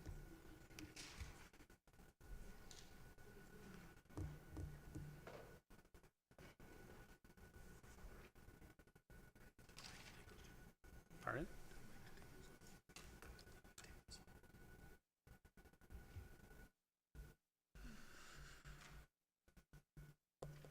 Sign on that one-way begins east of Spruce, be installed on Young Street. Is that good, Counselor? That last one? A sign noting the one-way begins east of Spruce, be installed on Young Street. Okay. So I will call the vote on the amendment.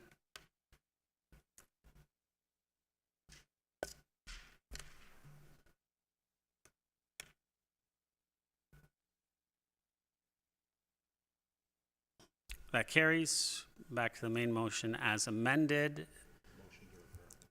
Councillor Thompson? motion to refer. Second. Councillor Humphries?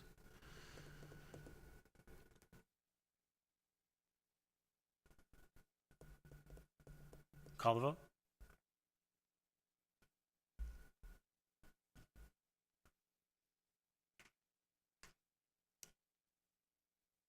That carries. Thank you.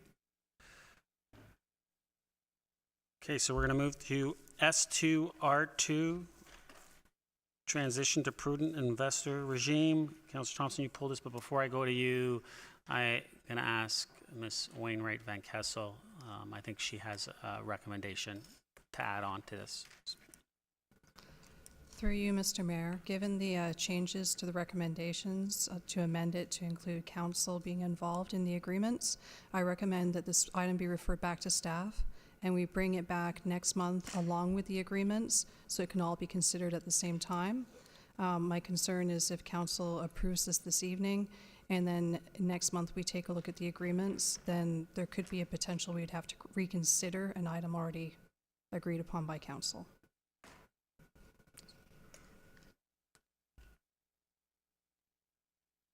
Councillor Thompson, second. Councillor Humphries.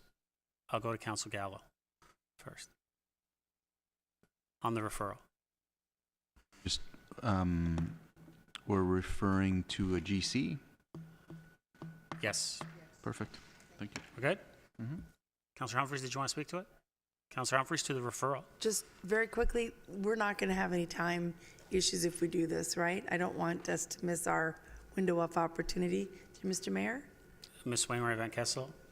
Through you, Mr. Mayor, we would have to have the agreements and the bylaw in place by March 31st. So this does give us time to come back to a GC in March, and then council is scheduled for March 31st. So we do have to have everything ready That by day. April 1st, because the JIB forms in April.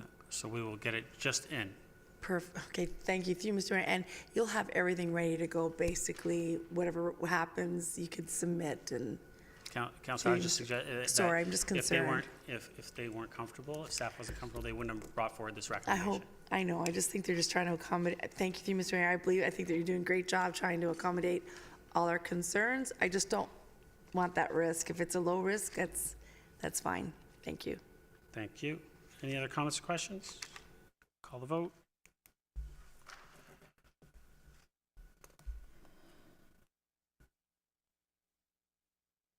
That carries. S2R3. Master Transportation Study Update Final Report. Councillor Gilliland, you pulled this. Would you like to move it? Yep. Thank you. Second. Councillor Humphreys. Councillor Gilliland, did you want to speak to it? Floor is yours. Yes, thank you. Through you, Mr. Mayor, to Mr. Waters, I just had a quick question of clarity, because I didn't really have much of a chance to ask before, but within the Master Transportation Plan, you have a whole section there dedicated to parking and the longevity of our strategic plans, and I just want some clarity that these strategic plans are really just a list or a guide of a place where we may visit, and by approving tonight in principle for how we've got it on the floor, it doesn't necessarily mean we're approving all those suggestions. They will come back to council on an individual basis, as need basis, and we can decide at that time whether or not that's something that we want to explore. Is this what we're doing today? Mr. Waters? Through you, Mr. Mayor, the councillor is absolutely correct. This does not commit council to any of the recommendations that are within the TMP. It is essentially a strategic document that sets out how we could potentially handle growth of the town over the long term to 2041. But any recommendations on implementation on a site-specific basis would be we bring that back to you for consideration. Thank you. Councillor? Thank you, through you, Mr. Mayor, and thank you for that clarification, because I did mention there was quite a few things there I wasn't really too happy with, and one of them I just want to make a comment is the town park area and the parking strategy there, and I really do think that if that does come back to council, it'll be a fulsome discussion on that. Thank you. Thank you. Councillor Humphreys? Thank you, through you, Mr. Mayor, and thank you to Mr. Waters. I appreciate that explanation. And just a quick question: where do we go from here now that that this is going to be going through? Will we start to see some initiatives come forward? Is there an estimate in your mind of some priorities or next steps in terms of implementation? Mr. Waters?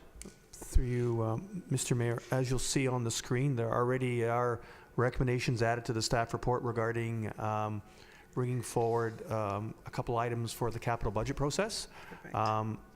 We will, in addition to that, we'll take another look at it in relationship to the 10-year capital plan, and there may be some additional items moving forward. There may not be.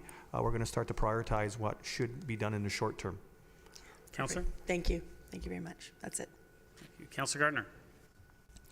Thank you. It was mentioned last week that this has been done in a lot of big cities, but we wanted an example of something smaller, and I would like to suggest that the consultant be asked to look at and show us how Roncesvalles Village works.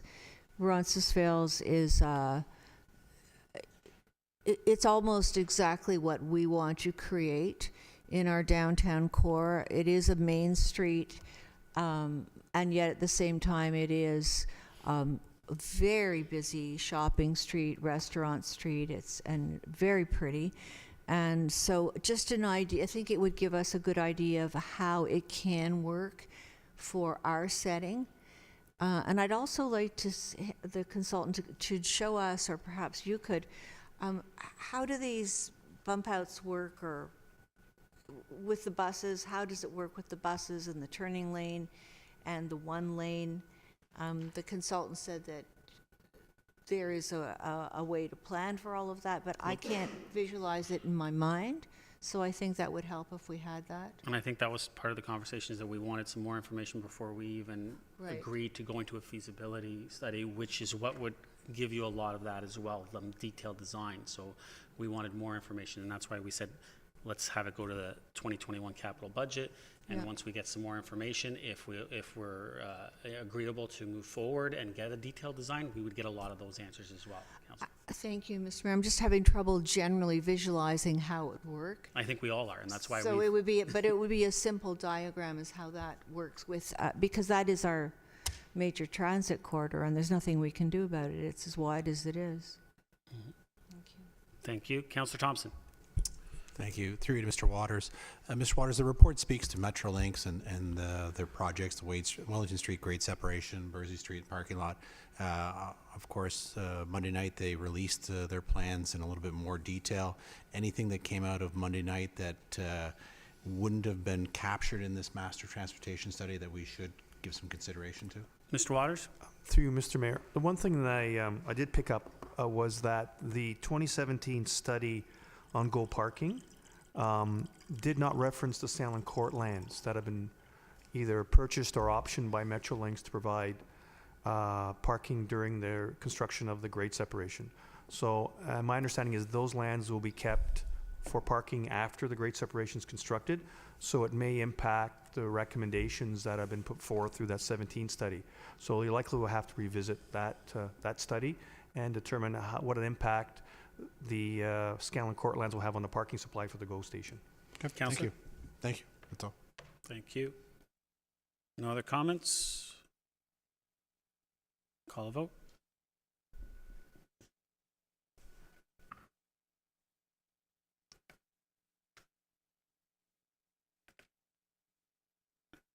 That carries. All right. R1. Major Heritage Permit Application, Elmwood Lodge. Councillor Humphries, you want to move this? Second? No one wants to second this? Councillor Gardner, thank you. Councillor Humphries. Floor is yours. Through you, Mr. Mayor, we discussed this at the last Heritage meeting. Perhaps through you, perhaps Mr. Waters would like to comment, but what we are asking the owner of this property, which is a significant heritage property, is to find a way to repair the shutters on the building. Right now, they're some are in okay, some are in very bad, very much disrepair, and he needs to look for ways to repair. He's asking us to allow him to just remove them, and we are not in support of that. I believe staff also agrees with. Staff actually agrees with that as well. So we're giving him a 6-month extension to figure out what he needs to do to get these things repaired. So hopefully we'll get updates before that 6 month goes by. Thank you. Any other comments or questions on this one? Councillor Gardner. When it comes to the requirement for a condition assessment of the shutters, that's something that we're imposing, or is that something that they're willingly agreeing to? Mr. Waters. Through you, Mr. Mayor, the applicant has agreed to the 6 months extension. We reached out to him prior to bringing this report forward to confirm that. Councillor. Thank you. Thank you. Seeing no other comments or questions, I'll call a vote.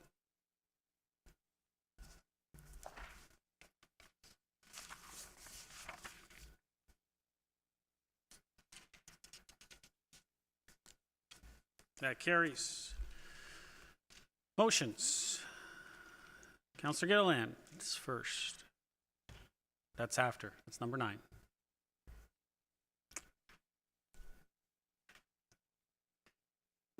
Councillor Gilliland, I'm assuming you'd like to move this? Second? Councillor Gardner. Councillor Gilliland, floor is yours. Thank you. Thank you very much. Climate change. I know this is something that we've all been chatting, and it's happening, and I'm worried. I'm worried about the effects of climate change and how it's going to affect our community, our well-being, and our future.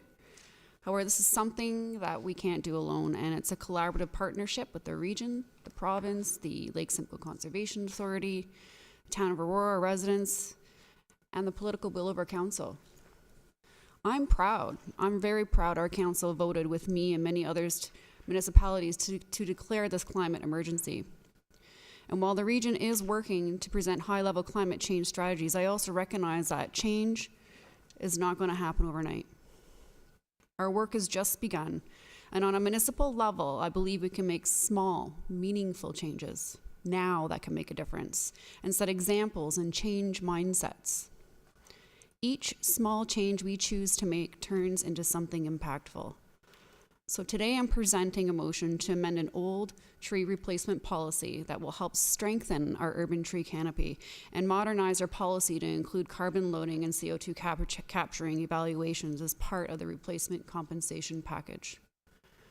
Currently, our policy does not address carbon intake, size of replacement, or use any primary age diversity model to protect our urban tree canopy, which often results in young saplings planted as replacements and immature canopy that won't provide the needed shade benefits, heating, or cooling, nor does it offer any contribution of our carbon intake or CO2 capturing.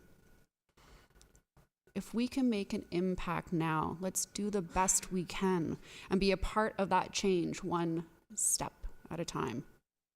I have the support from staff and can confirm that this will have an immediate impact. In fact, a property on Kennedy Street that's currently under construction has agreed to adjust their tree replacement requirements based on the immediate policy amendment in my motion. And through you, Mr. Mayor, to Mr. Downey, would you kindly confirm this? Mr. Downey? Mr. Mayor, that's correct. Thank you. Councillor? Thank you. And knowing that this is going to make a meaningful impact, I now humbly ask for the support from my fellow council members to join me in helping make a difference one step at a time. And I thank you for your consideration. Thank you, Councillor. Councillor Humphreys? Thank you, through you, Mr. Mayor. And Councillor Gilliland, I absolutely respect what you're doing 100%. We're all for it. In fact, I think the last term I tried to save 3 heritage trees in a new development and I got voted down, but I'll try to forget that. But one of the things I just heard you say was that it was an old, outdated policy. And that was the one thing, like your first clause, like 2015, we worked on this. I really worked on part of this quite heavily in terms of compensation and replacement tree policy. And we had an update in 2019. But what I just heard you say was that we have an old policy, like an old policy. So why is that what staff thinks? I mean, through you, Mr. Mayor, to Mr. Downey, like, didn't we just get an update in October 2019 on our policy? And actually on the U4 recommendations, it talks about evaluate and develop the strategic steps required to increase proportion of large mature trees in the urban forest. And it goes on to talk about the different things within our official plan. And then it also talks about the tree bylaw, effective tool and preservation, trees in greater 20 centimeters in diameter. Additionally, I won't read it to everybody, but it's if you look at the U4 report, we also have obviously our heritage tree policies. But just through you, Mr. Mayor, to Mr. Downey, is our report completely out of date? It sounds like we wasted all our time. Mr. Downey? I'm sorry, that's what I just heard right now, making small steps. And I'm sorry, I'm sorry that I'm emotional, but you should have saw me at the 3-tree thing. Like, I don't believe our work is that bad. Can you let me know? Mr. Downey? Sorry. To you, Mr. Mayor. No, I don't believe our policy is out of date. However, in discussions with Councillor Gilliland, there's always opportunity for some tweaking. Absolutely. And some minor changes, and some of those can be made fairly quickly. And a good example of that was 304 Kennedy, where we had made a request that instead of planting some smaller trees, that some larger trees could be put in. It didn't change the compensation equation. I have no issue with the compensation equation. However, if this policy, or if this passes, I apologize, we will look at a review. The only concern that the property owner had was that we didn't change our compensation policy. And so that the larger trees would be part of that compensation policy, and we agreed to that. So I believe that we can continue to work on trying to make the plan better, but Sure. I don't That's what believe we're it is to a point where it's broken and needs to be repaired. Okay, so Counselor? sorry, through you, Mr. Mayor, that's my concern. Like, we have this, it says ongoing. So we are always making room for improvement. So the very first clause says immediately amend our tree removal, pruning, and compensation policy to address the carbon neutral effects of our urban forest canopy and strengthen our policy to ensure a balance. Well, everyone can read this. Is this like, what does that mean in terms of what we have today? Is this better? Is it going to change what happened at 304? I mean, if we're doing this because of what happened on Kennedy Street, the replacement trees, are we putting in some big trees there now, or what's? I don't know the update on that. I just heard this right now that. Mr. Downey? So two Oh, questions. sorry. One is, what are we doing compared to item number 7 in the U4 recommendations action plan from 2015 and update in 2019, ongoing? Maybe the word carbon is not in there. Carbon loading is, I mean, there's, so what's the difference? And what happened on Kennedy Street? The owner's really happy now. He's gonna have bigger trees, like a lot bigger. Mr. How Downey? much? What's the difference? And who's going to Through you, water Mr. Mayor, those trees? This is somewhat of a complicated issue, and I'll do It my always best is to. when it comes to trees. Okay. We've had many long discussions about trees at this table. So the present evaluation or compensation policy does not include any consideration for carbon loading or Okay. greenhouse gases. It only deals with the size of the trees. So if you cut down X number of centimeters of tree, you must replace it with X number of centimeters of tree, or give the town money in order for us to plant trees elsewhere, because you may not be able to compensate all those plantings on that particular property. And that's whether it is on a residential property or on a large development. Right. So the carbon footprint, it's a calculation you make on trees. Every type of tree has a different carbon footprint. Where it grows, so even if you happen to use sugar maple as an example, for instance, depending on where that sugar maple grows, will have a different carbon footprint. And the reason for that is, if it's growing in a woodlot, it doesn't have near the opportunity to have the branching structure Right. that it would if it was a solitary tree in a field. Which would give its maximum effect. So just saying a tree is a certain size does not necessarily give you the carbon effect or the carbon storage, as well as the greenhouse gas effect that tree may have. The other issue with relation to that is some trees are better at storing carbon than others, and some trees are better at dealing with greenhouse gases than others. And so that's another consideration that has not been put in place with regards to compensation. Getting to Kennedy, we approached the landscape architect for the property owner, and stated that we were wondering if they could upgrade or enlarge the trees that were already going on the property. So instead of planting 2-inch trees, they'll be planting 4-inch trees or something to that effect. that's good. It won't get into a situation where we're getting into a tree spade or Right. anything that would be of concern with regards to that. And in saying that, we're still not going to be able to meet the loss of the carbon footprint that was lost with the cutting of those trees. Okay. That cannot happen. It will eventually happen When it gets because bigger. those trees will grow up. Right. And as they grow, they will then get to a point where that carbon footprint starts getting closer to that. So the concern is, do we use carbon as a metric for determining Right. compensation? And that's what I believe the Motion say. Councillor Gilliland is asking for. Perfect. So through you, Mr. Mayor, Councillor. my last question, and I appreciate all the feedback. This is good information. It just says, right now, what we're going to do by ensuring the largest trees possible can be planted on site for compensation of equal or greater to carbon loading and CO capturing. That means right now, if we implement this, people who are taking down their trees have to replace. If this is effective immediately, they have to do that. So if that means replacing like from 2 centimeters to 4, they're probably going to have to add 7 more trees or 8 more trees to do that, right? Is that what, Mr. Downey? like, I'm just trying to see how this is going to truly come into effect. To give you a rough Which is not a bad calculation, thing, but- because there are calculations, it's a mathematical equation. Right. It's circumference, it's 2 times the circumference times pi divided by 2.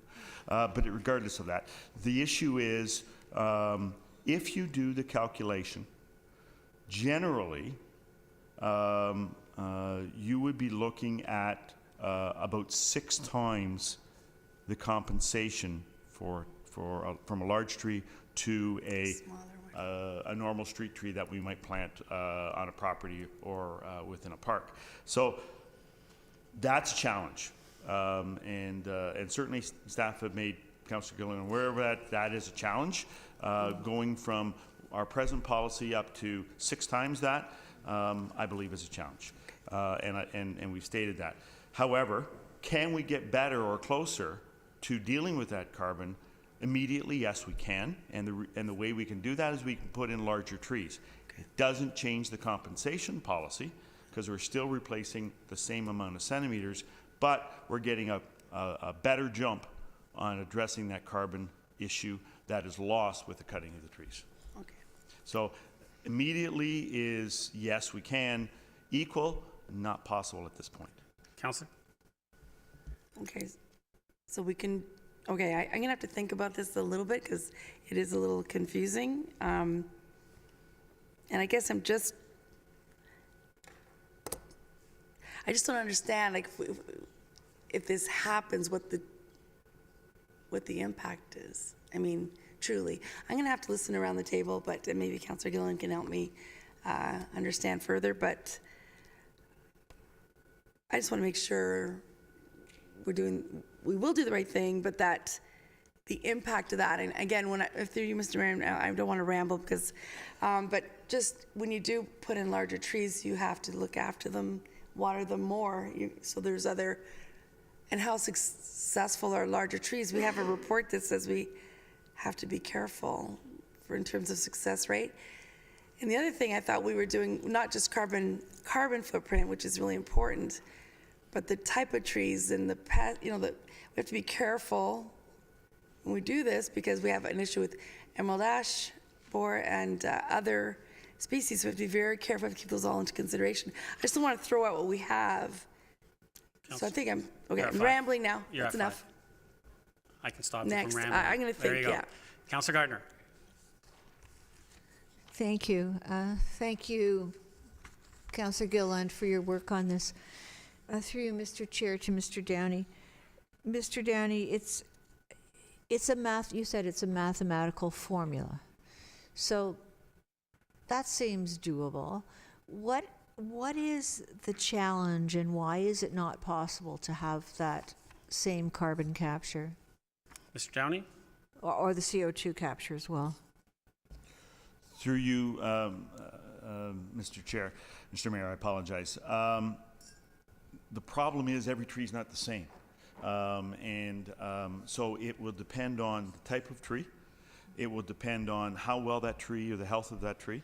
It will depend on the branching structure of that tree. So trees, as they say, within a woodlot will have a lesser carbon footprint, although identical diameter of a tree that would be solitary or allowed to grow to its full potential. depending on whether it's a deciduous tree or a coniferous tree, will have an impact on that. The issue is we can look at trying to deal with carbon, and I'll just use 304 Kennedy because that seems to be the flashpoint here. Everyone was concerned about. There were trees cut down on Kennedy that we are now replacing on that exact same lot that will produce a better carbon footprint than the trees that were cut down. Not immediately, but eventually. So we are eventually going to actually do better from a carbon perspective with the trees that are going to be planted there than the trees that were cut down. But there's an immediate negative impact with the removal of those trees. And so what we're trying to accomplish, or at least certainly in the conversations I've been having with Councillor Gillian, is what steps can we do to make the most positive impact we possibly can, staying within the parameters that we have with regards to a council policy at this point. So, so that's why it's a complicated equation. If everything is equal, the equation works, but it isn't always equal. The other issue with that is who's going to be doing the calculation and how are we going to verify that this calculation is correct. So with the compensation policy, it's very easy for us to go out and measure the diameters and make sure we confirm what those diameters are and come up with that compensation. Now you're going to come in with a calculation on a carbon footprint that is going to then have to go through some scrutiny and some evaluation by staff. And then we're going to have to determine that the trees that they're putting in, what is the carbon footprint of those, and calculate those. And at what point do we find equity? So that, are you looking for immediate?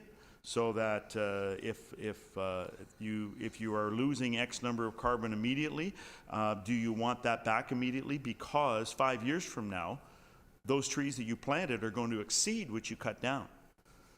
And there's an argument to be made there.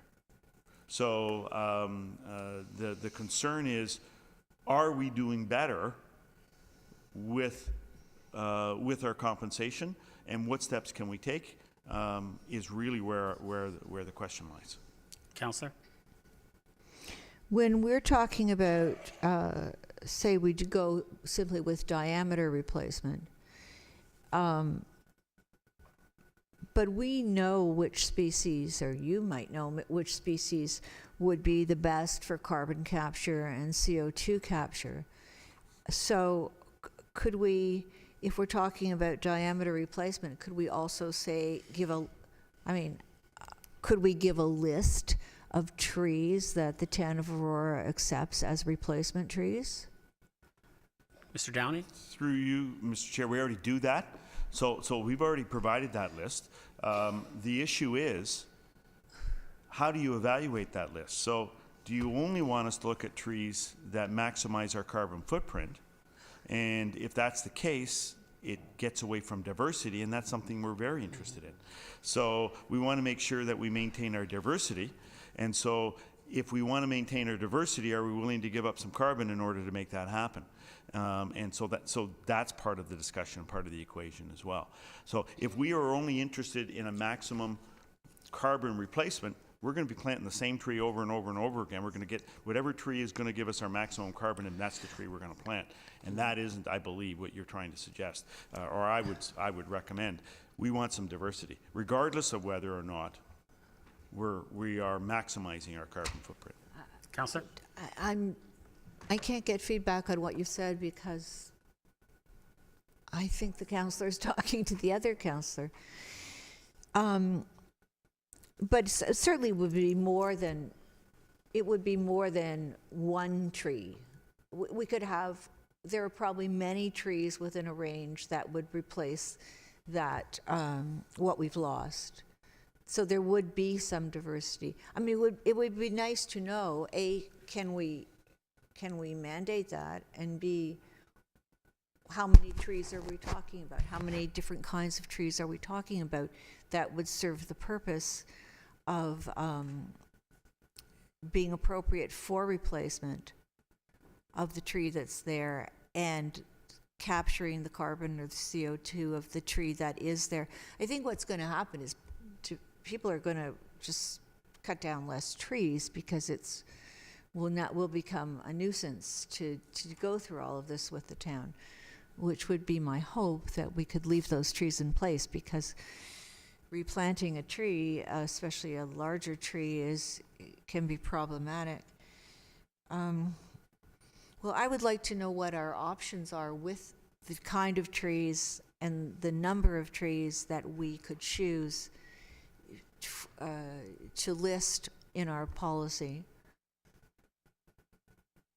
I think, if we can replace what we've got, then that would be the best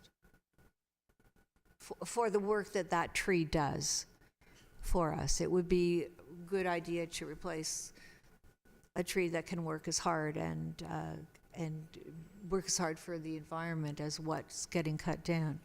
But I don't know what kind of limits that places on us, and I would like to know that. Is that a question? Or just a statement? No, it's a statement. Okay. Do I have any time? Yeah, you have 2 minutes if you want to We've keep going. had two really good studies. One is on the urban forest, the urban forest in general, and Aurora's urban forest, and I think that might be about 10 years old. But 14. 2014. That's where this comes from. So I think that would be something that we might want to either possibly send it out to the councillors or have that in the councillor's office. And the other one is the, I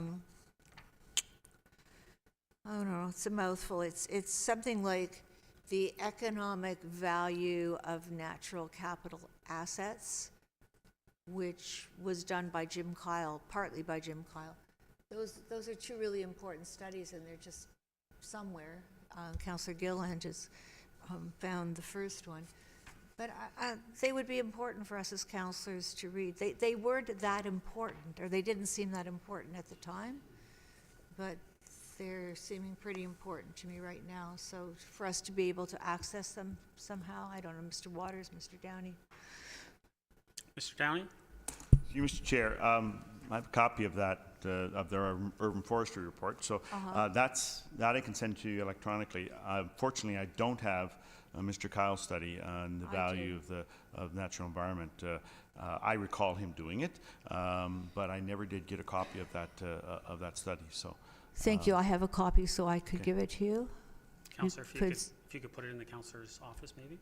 That might- Oh, it's old and it's been looked at a lot. Okay, all right.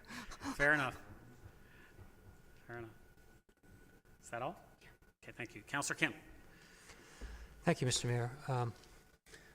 Any motion or anything that comes to council regarding fighting the environmental crisis is always encouraged and welcome. As I was reading through the motion and the clauses, there are two separate items that seem to stick out. And one is, an equal one-for-one replacement, which, that seems to come out quite a bit, which seems to indicate it's, is it something more aesthetic to please, residents or anyone in terms of a aesthetic appeal, and the other is about the carbon footprint. And as I read through the urban forest study, as Mr. Downey mentions, it talks about the ecosystem approach. It talks about preserving our mature trees and protecting them. It also talks about diversity, which Mr. Downey also mentioned, and how different species of trees will have a different capture rate, different carbon footprint, and in all these items that's discussed in the motion from a carbon neutral perspective seems to be packaged in the current study. So, after my comments, I'd like to ask Mr. Downey again, what are there some clear items that differentiate that he would recommend adding in? Because I don't want to just expand or add into existing studies or policies for the sake of doing so, because sometimes we word it the way it is so that it allows staff and us to have some latitude and flexibility. whether it be a budget item or whether it be a parking item or any other item, our official plan. There's a lot of verbiage in there that allows for some latitude, and so we don't want to bring back every single study and policy so that we take away from some of that latitude. In terms of diversity, I think Mr. Downey hit on it a little bit, but we talk about emerald ash borer, we talk about the Japanese beetle. There's a gypsy moth out there that's claiming some of our trees as well. And if you take away, from my understanding, there's about 71 species of trees in Aurora, and 69 of them are exotic species from people's backyards. So our diversity is really not that great. And so, that's, mentioned in the study. And even in terms of tree replacement, in terms of 1-for-1, when I look at replacing 1-for-1, you're taking a mature tree from somewhere else, whether from a tree farm or other. They're also producing some absorbing effects that's benefiting our environment that might be coming from King. And so you're just taking a tree from King and moving it onto Aurora for our aesthetic appeal. Otherwise, net benefit to the air in York region is not going to really change. We're just moving one tree from here and moving it to here, a mature one. And if you look at the carbon effects of moving such a large tree, you need I spoke to someone in a tree farm who have a 102-inch spade that can move these large bulbs that can weigh as much as 18,000 pounds. They charge $385 an hour. The carbon footprint that will take a truck that size to move several of these trees, plant them, and all the energy that's required in the water, you're going to need a lot of water to ensure that the mature tree adapts to its environment. And we know the cost of water, right? And not just that, the fertilizer and other aspects of planting a mature tree, whereas the carbon footprint for planting a smaller tree and a diverse tree is not so prevalent. I know a few years ago I planted 5 columnar English spruce, and they in 5 years they grew 20 feet. I don't have a green thumb, so, and they were only 7 feet tall when I planted them. So different species grow really, really quickly. They're very beautiful. So just going back to the motion, Councillor, there's 5. Oh, wow, holy cow. I know, eh? I Quick. didn't realize I rambled so eh? much. I think I might beat Councillor Humphreys. Councillor Thompson. Already? All right. Listen, it's council's role to set policy and staff's role to implement that policy. The tree removal, pruning, and compensation policy is one piece of our overall urban forest management plan, which council, 6 members of this council, approved last term in its entirety, and staff, with respect to Kennedy, just implemented the policy that council set. If you all remember, and if you've read the previous reports, the U4 study came out of a big study that was done in collaboration with the region of York, as well as the Toronto Conservation Authority and Lake Simcoe Conservation Authority. The study was $120,000, and the town paid $60,000, and the region paid the other $60,000. And so we went to the experts and said, help us put together an urban forest management plan. And based on their expertise, they did that. And it was a comprehensive plan that then turned into our urban forest management plan, where the recommendations and these policies all came out of the council approved in 2015. And so when we look at this, I'm concerned that we're only looking at one aspect of an appendix of an overall plan, as opposed to the urban management plan as a whole in itself. And it does speak to carbon emissions. It talks about reducing energy consumption. It talks about associated carbon emissions within that urban forest management plan. So it does address those things. And there were further recommendations to continue to look at those aspects and revise the urban forest management plan like a living document, no different than our strategic documents, no different than many other policies and documents that we have, that it continually evolves.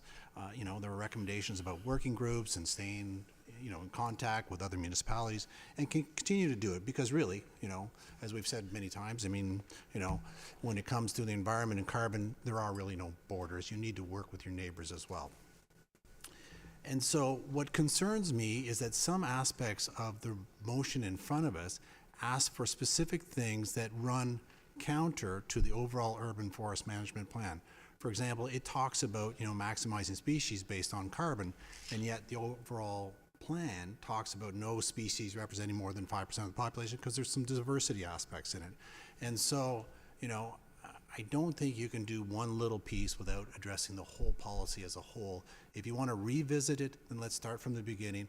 Let's see what has changed from an overall urban forest management plan, and then make sure that both the policies within it align with the strategic initiatives and recommendations of the overall plan.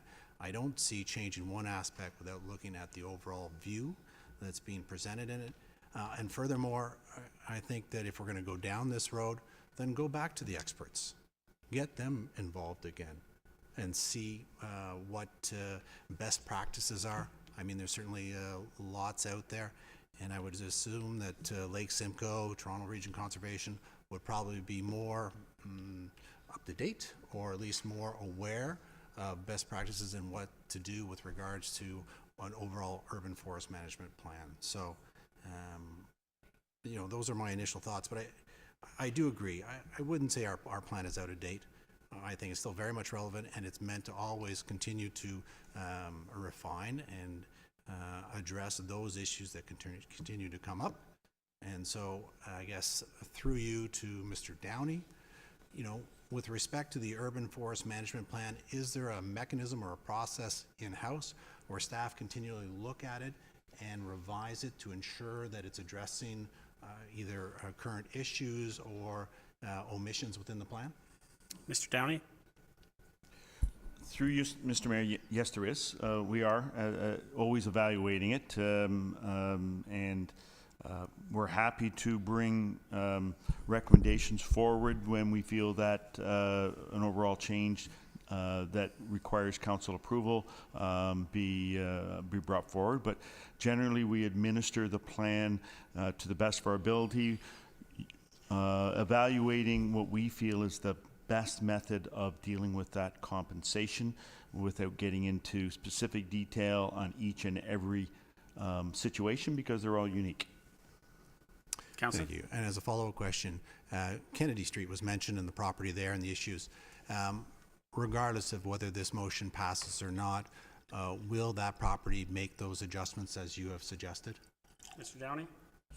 So through you, Mr. Mayor, 304 Kennedy was a good example of how we could maybe do a little bit better in order to address carbon, and so it was, and I was in support of it. It was a fairly easy decision to go forward and say, listen, we've already submitted a landscape plan. We know what it looks like.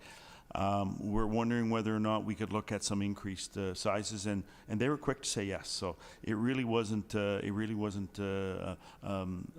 difficult to get done, and I think it's something that we should be looking at more of. Certainly, particularly in residential properties, it has more of an immediate impact, more from an aesthetic perspective than a carbon neutral perspective, but I think that we should certainly be looking at those, and I don't believe there's anything within the existing policy that prevents us from doing that. So I wouldn't require council direction. It's just something that we could take on as administrative responsibility.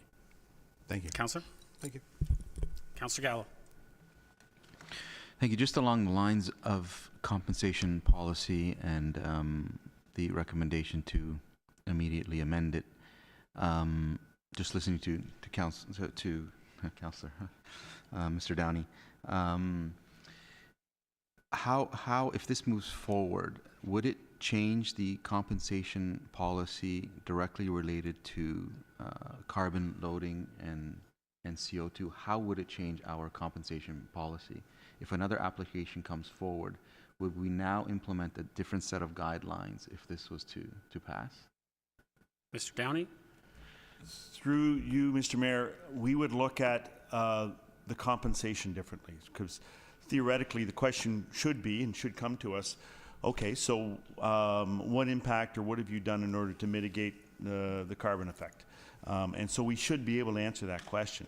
So now what we would do is not only would we evaluate the plan using the dimensions of the tree compensation or a cost of those trees, but we would also look at what is the carbon effect of the trees that are being planted. So it would be an additional responsibility on the landscape architect who is preparing the plan in order to give us those figures, and it would have to be a consideration in our compensation. It won't change the number of trees. It will change how we then report out whether that level of compensation, because council has asked us to look at carbon loading. And so I would assume that at some point you're going to ask us, how are we doing? Councillor? Thank you. So by doing this, we're changing a policy of the town. Will that policy come back to us? And I'm just concerned about the verbiage. I'm concerned about will this policy be coming back to us for review? How does it fit into the urban forest management plan? As well as what teeth do we have? Is it simply through a Town of Aurora policy to implement this increased, I guess, service level? Are we expecting this policy to come back through you, Mr. Mayor? Mr. Downey? So through you, Mr. Mayor, I would suspect that it would, and the reason I would is that at some point the question has to be answered as to what level of compensation, what level of, or what proportion of that compensation do you want to affix to carbon? And is that 10% of the compensation? Is that 5% of the compensation? Is that 100% of the compensation? So I think that there probably has to be something along those lines if you wish to use carbon as a metric for compensation. Councillor? And this resolution is suggesting that we do that? Am I reading that correctly? Mr. Downey? So this resolution's doing two things. First of all, it's asking for immediate. Yeah. So that's difficult for us to do. We can take some immediate steps to help with that, but to change the policy or amend the policy, you'd almost have to put a metric on it now. So you would need to immediately amend the policy to address carbon neutral in the compensation of 15% of the overall compensation plan or something along those lines. That way we have a metric. Mm-hmm. Because that's the only way that we can come forward to a developer or to a homeowner or a landowner and say, this is what, these are the thresholds you must meet. And through you, Mr. Downey, Mr. Mayor, was that the discussion that you were speaking to about the 6 times? If we were to go 100%, it would be 6 times what we currently, and I don't know the verbiage they use, but is that the metrics that you were referring to? Mr. Downey? That's exactly right. So you can do a metric on the trees that are being cut down, and you can do a metric on the trees that are planted. My concern is you're not going to get equal. It's just going to be too onerous, 6 times the compensation. So, having a number, so if someone comes in and looks for compensation, we can say, okay, well, you need to not only address, and it might even be equal, you not only need to address the compensation from a diameter size, but you have to also make sure that we have a 15% recovery in carbon loading or something. I'm just using that as a number. I don't know what the right number is. But carbon Councillor? neutral is 6 times as much. Yes, generally, I mean, it's not, but generally it's somewhere around that.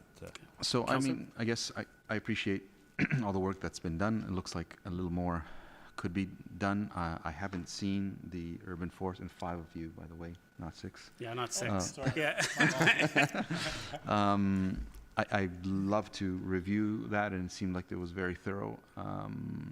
So as it stands, I think particularly if we are requesting to immediately amend the tree pruning and compensation policy, as Mr. Downey stated, there's a little bit more work to be done there. So perhaps some type of report back or some type of an analysis of this through a report on a GC agenda so we can thoroughly go through it. Thank you, Councillor Gallo. Councillor Humphries, before you go on, just to go through my thoughts. So, and I have this written down because it's been going through my head a lot, but Aurora's like many municipalities across this province, and we all know it. You drive down any road, and we have street after street of the same type of tree species. But worse, still many of the existing trees, and in particular the older, mature trees, are of roughly the same age, which means that they are much more vulnerable to dying at the same time, especially due to pests. And we have basically 5 tree species that account for the bulk of our tree inventory. Dominance by a single tree species will increase the possibility of large-scale tree mortality in the event of a pest outbreak. And it's stated on page 43 of the 2014 Town of Aurora Urban Forest Study. Now, we saw this already here in Aurora, the devastating impact to our ash and elm tree population due to pest infestation and the huge loss of so many trees. Now, it is estimated that we will likely going to lose the rest of our ash trees in Aurora, or nearly 5% of our tree canopy, and that's in page 47 of that report. Clearly, having a huge population of the same trees, regardless of age, represents a serious risk to the health of our tree canopy. You can't sequester any carbon if you don't have any trees. A key strategy for building both resilience and adaptive capacity for our tree canopy is to increase diversity. Aurora's trees already sequester a lot of carbon. As stated on page 41 of the report, the amount of carbon stored and sequestered per hectare in Aurora is relatively high in comparison to other southern Ontario cities. And in fact, Aurora's carbon storage is the highest of York Region neighbors compared to Markham, Richmond Hill, and Vaughan. But our trees are predominantly the same species and predominantly young. So we need to address the imbalance. And we do that through better tree canopy management. To achieve that, we need to ensure our management plan focuses on selecting low maintenance, well-adapted, and resilient species, as well as proper planting sites, which foster the successful achievement of the goal of maximizing tree health and longevity. Now, staff are already doing that. And if you see the update recommendations in the U4, number 1 through 6, you'll see that. Now, the report does not recommend planting mature trees. It recommends protecting mature trees. In particular, mature trees that have been identified as of a species that can withstand and or mitigate the impacts of climate change. Now, once you cut down a mature tree, you cannot get it back. Planting as mature a tree as possible, as this motion is asking council to do, is not an effective strategy to mitigate any loss of carbon sequestration. To put it in simple terms, a tree is not a widget. You can't simply replace a 20-year-old tree with another 20-year-old tree. That is not how an ecosystem works. As anyone who has planted trees, as Councillor Kim mentioned, in your garden will tell you, the older the tree is at transplantation, the greater the likelihood that it will not survive. And we need our trees to not only survive, we need them to thrive.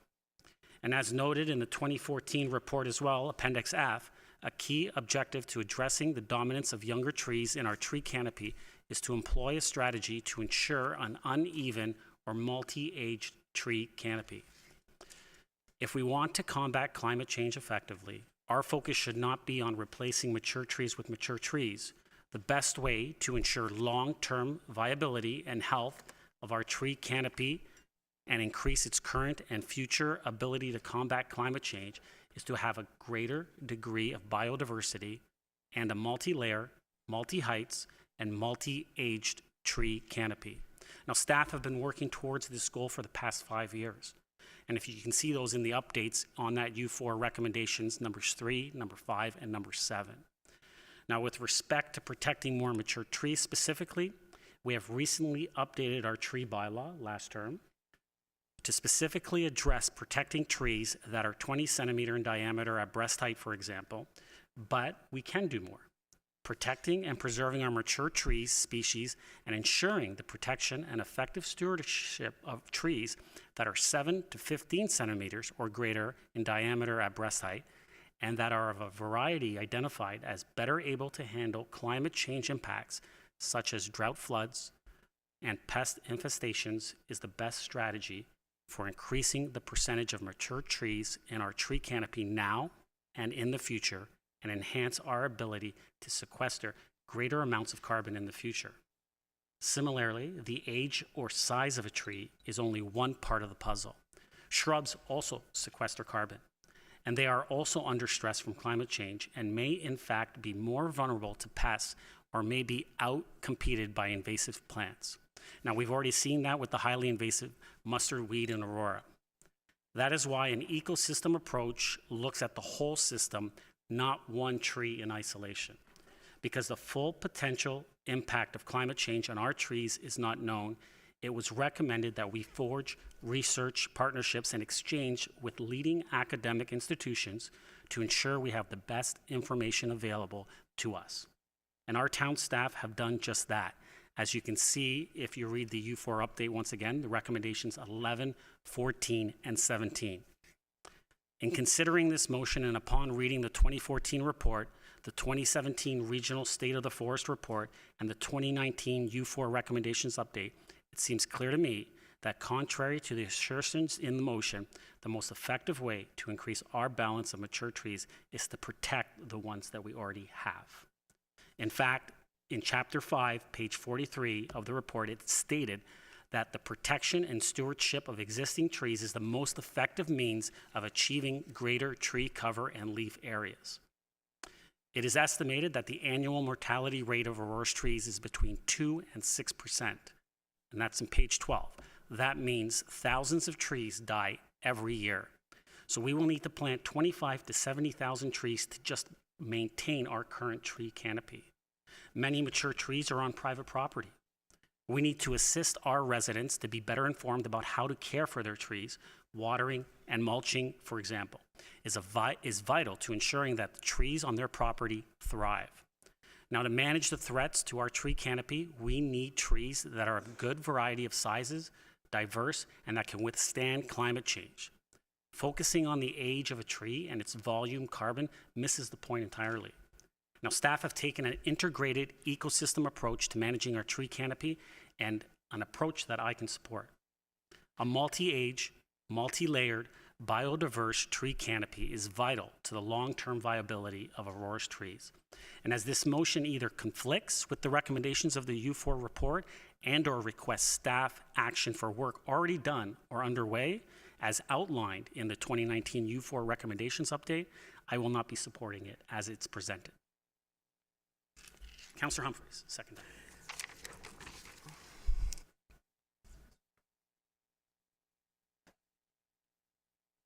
Sorry, through you, Mr. Mayor.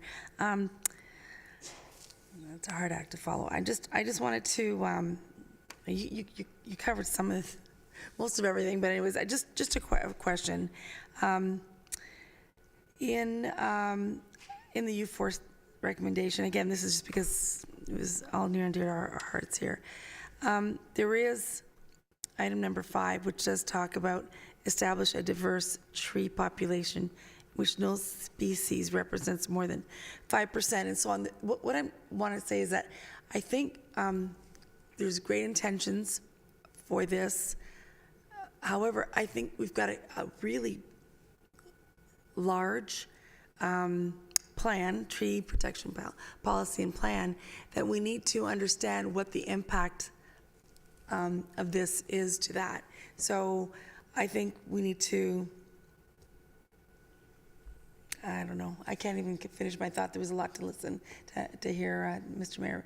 Was, and I just, all I'm thinking is, you know, to Councillor Gallo's point earlier, to immediately amend is something that we need to think about, because there's so many different considerations, as Mr. Mayor stated as well. So I think we need to take a step back and see what we want to accomplish. We all want to make sure we're doing the right thing to protect our urban canopy, to make sure that we're doing the right things from a carbon perspective, and also for protection, as we hear very much to protect the trees, and to make sure that there are only so many percentage of those species, so that we can never, like the emerald ash borer, be in that type of situation with the different species. So for me, it's almost like we take a larger view and scale down. I'll listen to the comments around the table. Thank you. Thank you. Councillor Gilliland, second time. Thank you. Well, that was a lively conversation about the tree compensation policy. I guess first off, I want to say that most of my review on the policy when I was talking dates was 2015. And as far as like item number 1, I did have a conversation with Mr. Downey about the best way to go forward with what we could achieve now, and perhaps the language of mature trees and largest trees possible, and that either equal or greater is a little bit more complicated. And the idea was to make it a little bit more subjective, so at least we can make some choice decisions on how we can compensate. And you know, coming from a landscape design background, the mature tree was not saying putting a spaded tree that was, you know, 5, 6, 7-year-old tree or 20-year-old tree. This was simply trying to avoid putting a small little sapling 2 centimeters, and to Mr. Downey's point, you know, 4 or 6 or 8. So there is more diversity. And in fact, one of the main conversations that we did have was based on the primary diversity model, which Mr. Mayor, you had spoken about, with the different age groups of the trees. And that's definitely something that we need to address, which is why it was a point there that I put in there. This is just a small change to where we haven't really addressed. I noticed we didn't address any kind of compensation policy or any kind of policy in relation to carbon capturing or carbon loading, and it does exist. And within that urban forest study, there was recommendations in there to change policies, but it's been sitting there since 2014 and it hasn't changed yet, and it's now 2020. It's 6 years later. So I'm looking at this in a different lens, that, you know, climate is, you know, a change is a big priority in moving forward, and we did declare a climate emergency. And this, to me, looking at this, was a step moving forward of specifically concentrating on the carbon capturing. So I wanted to really pinpoint on that specific area of where I would like to have things improved more quickly or an accelerated rate than it has been. As far as protecting trees and such, I did not want to start getting into bylaws. I wanted to really separate 2 causes and really just kind of narrow down and focus on the one initiative, which is the carbon capturing. I don't know what the best way it's going to be. I'm leaving that for staff. Within a conversation I had with Mr. Downey, he had suggested, you know, with number 2, this gives him time. It could take a few months, it could take 6 months, it could take a year, but he knows that there is something to come back to council with. So it's not saying that this is something that we are doing. It's like, bring us back what those possibilities are, including the primary diversity model, including the compensation on carbon loading and CO2 capture. As far as number 1, I was in conversation with Mr. Downey, this was the best approach, and maybe that language needs to be changed. Maybe we need to not say immediately then, through Mr. Mayor to Mr. Downey. Within the conversations that we had, I felt that this was something that was achievable, and this was not something that was going to be complicated, and there was a formula that in place, and there was an understanding that the language with the largest trees possible did not mean something spaded, but just something rather that was something reasonable other than the 2 centimeters. Is that something that you still support, or is the language in this probably better off to say, have a more fulsome review of just number 2 and leave number 1 where it is off for now. Mr. Downey? Through you, Mr. Mayor, I certainly support putting in some larger trees, and two reasons. It does deal with the carbon effect to a greater degree. However, with Kennedy, it has more to do with aesthetics, in that the concern was that these larger trees were being cut down. They were putting in smaller trees, so could we maximize those size? So it had more to do with aesthetics than it did with carbon loss, and that's why I say each situation is going to be a little bit different. So we may look at putting larger trees in at Kennedy because aesthetically it's going to look better, but we may be looking at putting in larger trees or using some of that money to put larger trees into the parks area because it's going to give us a maximum benefit with regards to some carbon loading because of the way that we could plant those. So it all depends on how we might apply it. When we talked about immediate, it was just that. It was a phone call. We could make a change. My concern is, and I've expressed it already, is that if we start using carbon as a metric, we need to make sure that we are meeting that metric. And so staff needs some indication of what level of metric does council want us to meet, and we would then ensure that any development comes back and meets that standard. That's what my major concern is, and we had that discussion. I said that we're more than likely not going to get equal, but then we need to be somewhere between a direct relationship of size or number of centimeters and to 6 times that, and we got to find the right number. Councillor? If this policy, if you want to look at changing the policy. Thank you. Councillor? Thank you. And through you, Mr. Mayor, to Mr. Downey. Within this, I don't want their confusion that for every 1 tree, that means 6. And there is a formula in place that you can easily calculate whether it's 1 tree, 2 trees, or 3 trees, or 1 for 1, just based on this tree species. And you have the capability and capacity within your education and knowledge and expertise that it's something that can be easily calculated. Can you confirm that? Mr. Downey? Time? I'm sorry, I didn't follow. If you could repeat that question, please. Just want to make sure we're on the same page. Councillor? I just want to make sure that you're capable of being able to formulate the 1 for 6 model with the carbon, that it's not necessarily 1 for 6, that you have the knowledge already with the kinds of trees and carbon available to you to be able to make that evaluation. Mr. Downey? Through you, Mr. Mayor, that is not an exercise that we go through right now. It is a doable exercise. It is, if this is an exercise that council wants us to do, then we would simply direct a developer or a builder to, when they submitted their landscape plan, we are looking, or their compensation plan, we would ask them to make the calculation on carbon.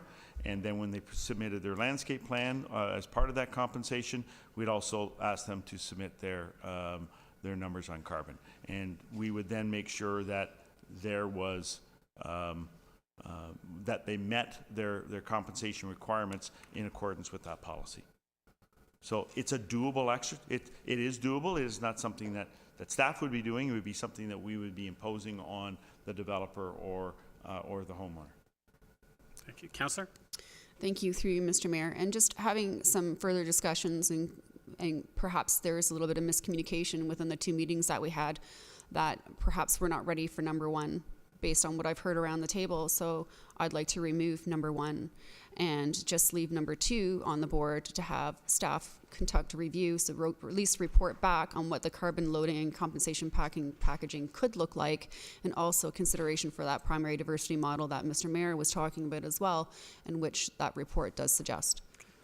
So if I can make that amendment. Thank you, Councillor. And I gave you a little bit extra because you had to restate your question, so Thank just you. want to let everyone know why we let it go to 525.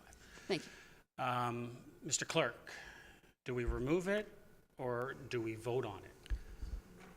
Through you, Mr. Mayor, I would suggest separating the clauses and voting might be the easier way Counselor? to do that. Okay? Is that, I don't know why, I'm just going by what the clerk's saying. Can we remove it? Through you, Mr. Mayor, I mean, If the mover and seconder want to move it, yeah, remove it? Could we not absolutely, remove yes, it? certainly. If there's agreement around the table, that could be one way. That's Okay. not fully procedurally right, but yes, that could also happen. So Counselor, you want to remove the first clause That's correct. from the table.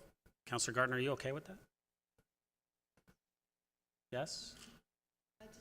Well, you didn't really say that convincingly. I just wanted to know what, is it because we've discussed clause 1 a lot at the table? I'm just assuming, and this is me assuming, the count, well, no, I'm assuming that from what the counselor mentioned is that she's not hearing around the table that there would be support for that first clause because there's maybe some issues with some of the wording and she wants to pull it back.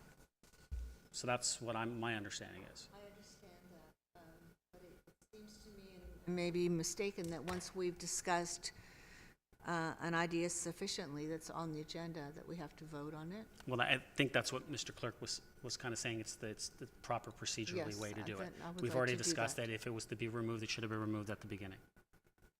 Right, so I think it should be voted on. So, okay, so the seconder doesn't, Thank you. so we'll vote on it. We'll call them separately. We'll call them separately. Okay? Any other comments? Counselor Kim, second time. Thank you. Through you to Mr. Downey. Mr. Downey, in clause 2, the 4 bullets, are none of the staff reviews and recommendations not incorporated? Are those 4 clauses not incorporated in the existing tree study? Mr. Or Downey? urban forest study? Mr. Downey? Through you, Mr. Mayor, with regards to the bullets, there is a difference between the tree bylaw and the tree removal compensation policy with regards to the size. So that is something that we can look at as far as alignment goes. We do not include carbon loading or CO2 capture as part of our evaluation. So that is what Council's asking us to look at. The consideration be given to tree species to maximize carbon loading. We haven't got a list of trees specifically to deal with carbon loading. We've identified a number of species, but this amendment is looking at what trees maximize that carbon loading. And the 4th bullet we already do. We've already given consideration to utilizing diversity model. That is something that is one of the foundations of the report, and we do our very best to continue to provide diversity throughout our canopy. Counselor? Thank you. Counselor Thompson, second. Thank you. Just quickly, as I mentioned earlier, I think we should be looking at it from a comprehensive perspective. I appreciate that, the concerns being expressed with regards to compensation, but the compensation policy only deals with 3 things: the tree removal process, compensation, and pruning specifications. And I would be supportive if we looked at the urban forest management plan as a whole, and this be a component of it, but in its isolation, no, I think you got to look at the big picture. So I won't be supporting the second motion. Thank you. Seeing no other comments or questions, so we will call the vote separately, so we're going to go with the first clause. Pardon? What?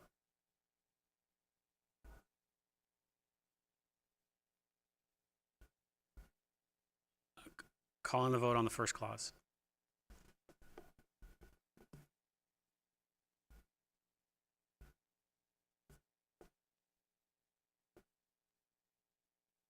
That fails. Second clause. Call the vote.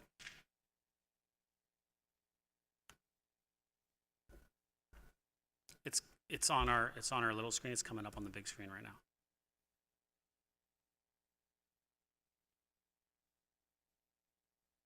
There you go.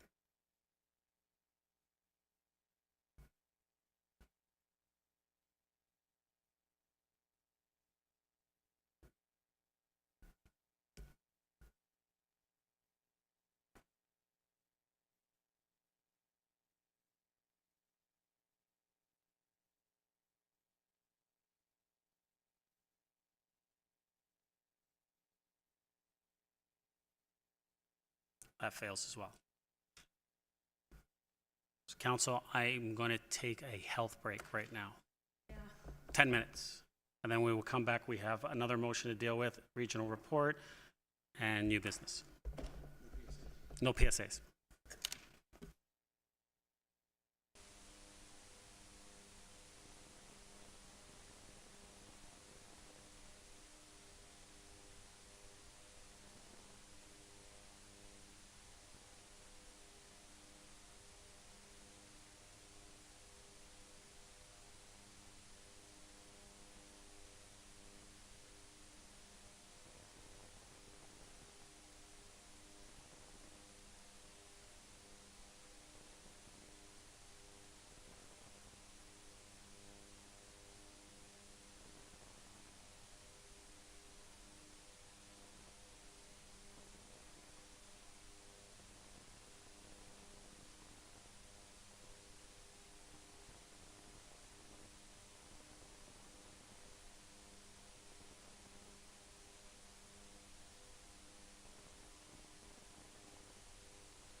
All right, council, we are going to resume. We have our second motion. Councillor Humphreys. Would you like to move this? I'm assuming you would. Thank you. Would someone like to second this? Councillor Gallo. Councillor Humphreys, yes, go ahead. It's very high level. Obviously, one of our residents came forward and asked if we would consider approaching Metrolinx again to see if they would allow the Cousins at road crossing to be reopened. I know that we have gone to Metrolinx several times and they've refused, or not refused, but it's not high on their priority list and they're not willing to invest that type of money. So what I would like to ask is, I know that we're asking to go to Metrolinx, but we could do one of two things: go forward with Metrolinx, but ask staff to investigate what this would cost our municipality to do moving forward and consider safety and so on while we go to Metrolinx, or we just go directly to staff. I did have a conversation last night with some of the Metrolinx representatives, and what they did say is, you know, this is maybe on their list, but way, way, way, way on the bottom of their list. So it's not something that they're going to be looking at or considering anytime soon. So that's my comments right now. Thank you, Councillor Gartner. Okay. Do I get to speak? Yeah. I could be wrong about this, but I think we asked for that fence to be put up. Does anybody? How long ago Al, was do that, you Mr. remember Downey? Do this? you remember?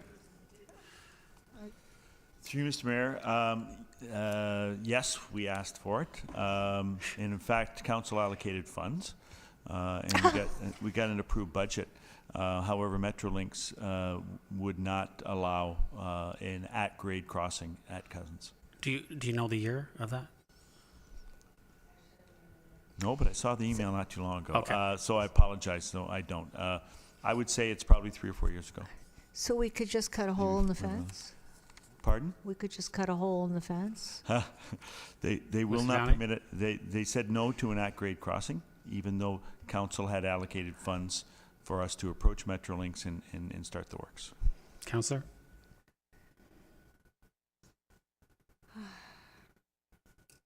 Well, we're just talking about walkability here, which is what we had when we had a break in the fence. So is there to our lawyer, is there a liability? Is there a liability issue if we just allowed someone to cut a hole in the fence? Ms. Desario, I would say, yeah, there's liability, but I'll let her answer. Through you, Mr. Mayor, yes, I agree. If something should happen, there may potentially be liability to the town. Councillor?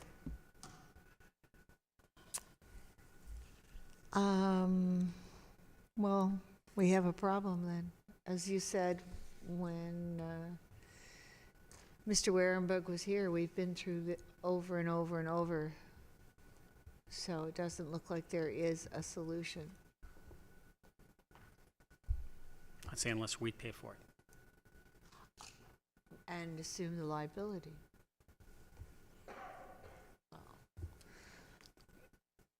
Councillor Gallo? I'm in support of continuing this discussion. That's where I am. I'm not in support of opening up a hole anywhere or allowing people. That's not, just for the record. You mean you don't got your bolt cutters? You're not going? Okay. No, I'm not in support of that. But I am a big supporter of eventually having a crossing there once it's double tracked and that whole thing. I'm even in support of if they're not willing to pay to figure out how we get it done, even if we have to pay for it. In a big, I've always been, and there are previous reports where I think we did end up getting where we spent significant amount of money on the design of it. I don't think it was an at grade, and I don't think we can go over top anymore with if they're electrified, as I understand it, through Klaus. That would be very, very high, and it just doesn't make sense. But definitely an at grade once the tracks are being redone. So I'm in full favor of keeping this thing alive putting as much pressure, the squeaky wheel. We just tell them at every opportunity. That's my perspective. Thank you. Councillor Thompson. Thank you. Just, to clarify, Councillor Humphreys is looking for staff to report back in terms of cost. Does she mean to go over or under the tracks? Because that grade will never happen. Councillor Humphreys. Through Mr. Mayor, yes, agreed. It's not going to be at grade. In fact, when I was talking to the open house people, they're going to be looking at probably an over. She was mentioning yes, because under there was some issues about under, just a high level conversation. So yeah, absolutely, it'll be a very expensive. It'll be a very expensive challenge, and that's why I think if we can go to Metrolinx and put pressure, as Councillor Gallo mentioned, to see if they would accept some of the costs, but have staff investigate at the same time what that would mean to us, and including all the appropriate safety measures to get that moving forward. And we may have to look at that from obviously a capital expense. Councillor. Seen, with St. John's and Leslie Street, what the costs of some, underground crossings could be. This would be significantly more. You can't shut down the tracks while this is going on. So if council wants staff to investigate time, put a report together, then I think council should, in principle, allocate funds. Is this council willing to put millions of dollars to open up Cousins? And if you are, great. Let's have staff investigate and keep pushing for it, because that's what it's going to cost, either go under or over the tracks. And we both know, Metrolinx won't even sign off on the cessation of the train whistle, let alone pay for a crossing. So, it's great that people keep asking for this, but I think now with two-way all day 15-minute service, then the only options to open this up is either go above or below. And if this council is willing to commit those funds to do so, fine, let's have these conversations. But if you're not willing to commit those kind of funds, then I don't see the purpose of continuing to advocate for it.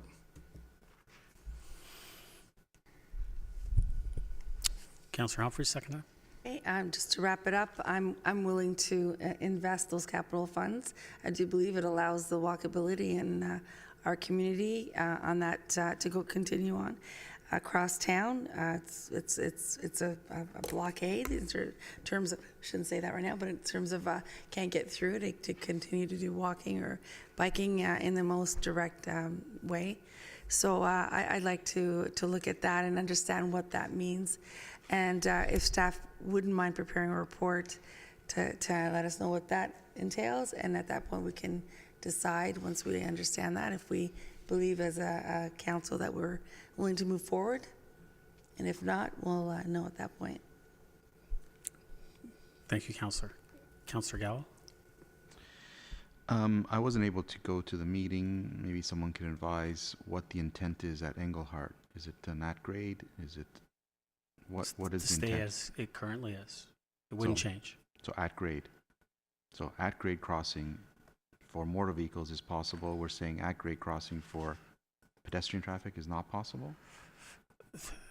It just doesn't make sense to me. But I'm not going to disagree with that. It doesn't make sense, Councillor Gallo, but we all know that they'll move to say that you'll take liability. yeah, that is the question. No matter Yeah. what we do, Yeah. there's no question about that. And that was the discussion before, and the council didn't want to Absolutely. do it. Yeah, it's not necessarily millions and millions of dollars.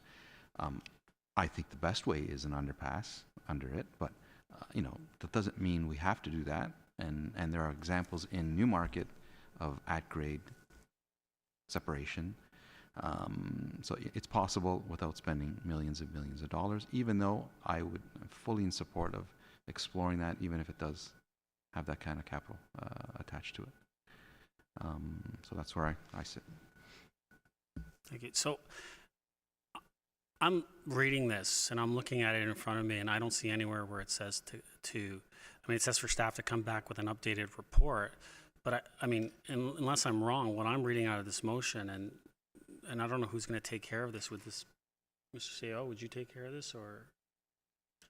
So I don't know how you're reading it, but if this passes, all I'm seeing is that staff would reach out to our MPPs and say, hey, would you support this and advocate on our behalf to Metrolinx about reopening this? And then you guys would come back a report and tell us what the MPPs found out. Is that There's no amendment yet. Okay, well, if there's an amendment, but is that the case as far as what would, if we pass this? Through Mr. Mayor, I would suggest that to approach MPPs, we'd definitely would be engaging you for that conversation. So you're saying and it would be my job to engage the MPPs? well, we would certainly prepare the background and get in touch with their office and so on, but it's probably more appropriate for you to have that conversation with the MPPs on behalf of council. And we would, however, also, in anticipation of that meeting, we would get a clear statement from Metrolinx so that you're going in with the most current position of Metrolinx. Thank you. And my conversations, I literally had a conversation with Metrolinx last week. And they have X amount of funding for the entire Barrie line. And they've identified the crossings that they're going to do, underpasses, over, whatever they're going to do at those crossings throughout the whole line. They've basically spent all the funding. There is not 1 cent more to give out. And so that's why, you know, and as Councillor Thompson mentioned, unless we're willing, and I said this last time too, unless we're willing to basically spend the money to do this, then realistically, nothing's going to happen. So, I mean, I'll go talk. I don't need a motion. I'll go talk to our MPPs and say, hey, listen, can you do this? But I know the answer, what the answer is going to be. But I'll go talk to them. I have no problem going to talking to them. I don't need a motion to go talk to them. I can do that on behalf of all of you for you. But if we're actually gonna have a discussion about this, then let's have the actual discussion, which is that are we willing to spend the money to do this? Because that's what it's gonna take. And then there will still be some issues as well. Councillor Humphreys. Oh, Councillor Gilliland first time, sorry. Thank you, through you, Mr. Mayor. I mean, I do support, obviously, the Cousins Drive crossing and the initiative there. And from reading this, and I understand the language saying staff work with local MPPs for their support. And I think that's kind of what we're asking, is for their support to advocate when it's appropriate. And I did go to that meeting on Monday night, and I did speak to a few people that were there, and I do understand that, yes, their budget was already allocated to certain crossings and not others, but from what I understand is that the door isn't 100% closed, and they're willing to have open discussions, and I don't know exactly what they all look like, and I am going to reach out and try and see if I can become more involved and engaged in what that possibility might be. So I still feel that, you know, getting the support of our MPPs to advocate, I think, is always a good thing to show that this is something that's important to Aurora. So I'm fine with what Councillor Humphreys is trying to achieve today, however it may be voted. Thank you, Councillor. Now, Councillor Humphreys, you've spoken twice. Yes. You can wrap up and do a third time. But if you want to do an amendment, is my understanding? Okay, go ahead. Yeah, I'll make it really quick. I'd like to add that staff move forward to provide a report on what the potential cost would be if we were going to absorb this and take ownership of it and pay for it. Because, you know, obviously, if you speak to the MPPs, they may just say, yep, fine, but we're still not going to be able to get the funding that, instead of just losing this, maybe we can come back with a final, if councils would like to just understand that cost. So the amendment is that staff come back with options and costs Yes. associated with town. With the town funded crossing. Funding the Cousins Drive crossing. Right. Someone like the second? Oh, Mr. Clerk?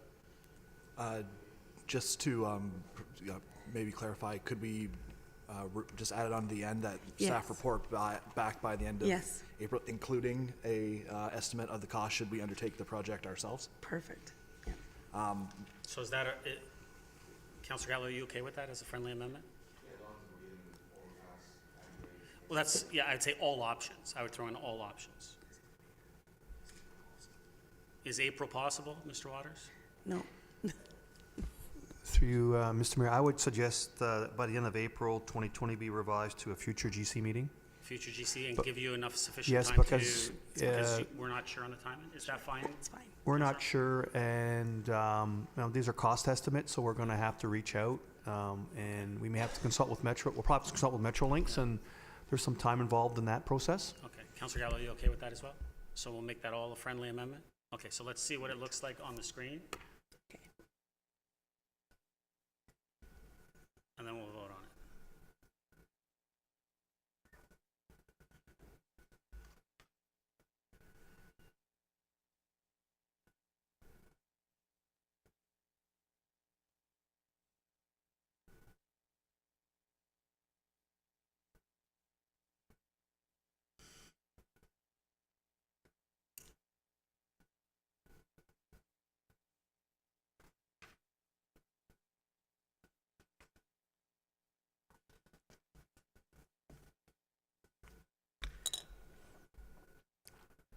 Okay.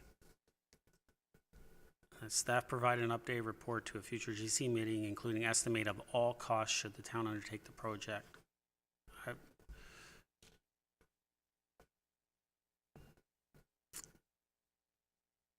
I would throw in there Options. of all options, Options, yeah. including cost estimate of all options. We got that? Okay. Yeah. Okay. That'll be it. Fine. There you go. All right. Perfect. We're all good with that? Okay. You have a second. You have a second time. You can speak, of course. No, it's a friendly amendment. Mover and seconder approved that. Councillor Gardner, second time. For clarification, we are, Metrolinx has told us that they do not approve of an at-grade crossing. They will not allow it. Mr. Waters? Through Mr. Mayor, Cousins is, the crossing of Cousins is not a legal right-of-way at the moment. We haven't heard, the option in terms of how you cross the corridor hasn't been determined yet. There'll be an environmental assessment required to determine if and how you cross it. But I don't believe, as it's been said here, I don't believe it's been precluded at this time. Councillor? You know, we could take another stab at this, but at the end of the day, then it becomes not only a financial issue, but a liability issue. And I was really interested in doing something about the horns, the train horns. And we were advised that we can't do anything about that because it's a liability issue, and council voted that down. So I don't know if at the end of the day it's going to be a liability issue. Why are we doing this? I would like to know what Mr. CAO thinks about this. Are you just asking for his opinion? Because I don't want to. I don't necessarily want to put him in that position to just kind of enter into the debate. Are we asking staff and yourself to do this work? Well, I mean, what are we trying to? I know what we're trying to accomplish. Is there any hope of accomplishing it? Well, I think, Councillor, I think as Councillor Thompson mentioned, if you're willing to spend the money, if you're willing to possibly take on liability, then go down this path. If not, then probably not go down this path. Well, I'm certainly not willing to take on the liability in context of the advice that we've had previously, and we don't have any money to spend. We've got, unfortunately, more than enough places to spend money at the moment, so I wouldn't be in favor of this, even though I would love to have it. And I'd like for Klaus not to come and, I know he cares about it so much, but it just doesn't make sense from a municipal point of view. Thank you, Councillor. Councillor Thompson, second time. Thank you. Just quickly, when we looked at it in 2013, the cost estimate was $440,000 for Nat grade crossing. So if staff want to look at that report just as a reference point, but we know it'd be significantly more after that. But that's the starting point. Plus, I would assume from 2013 there'd probably be escalation of costs and stuff. So at least $500,000 to start. Thank you, Councillor. Councillor Kim, is this first or second? First. Many with a first. Just one point that, well, I think I heard the estimate around $2.5 million when we were discussing St. John's underpass, a potential underpass there. I could have sworn I heard a $2.5 million figure, but I mean, we'll have, if this motion passes, then staff will provide us a more accurate number, but that's what I recall.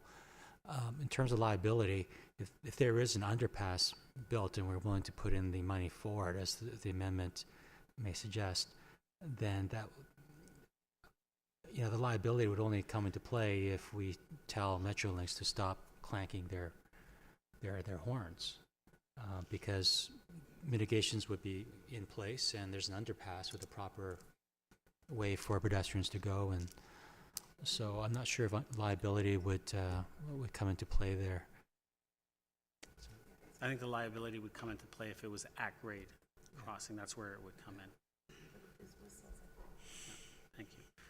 Any other comments or questions? Okay. All right. I'm going to call the vote.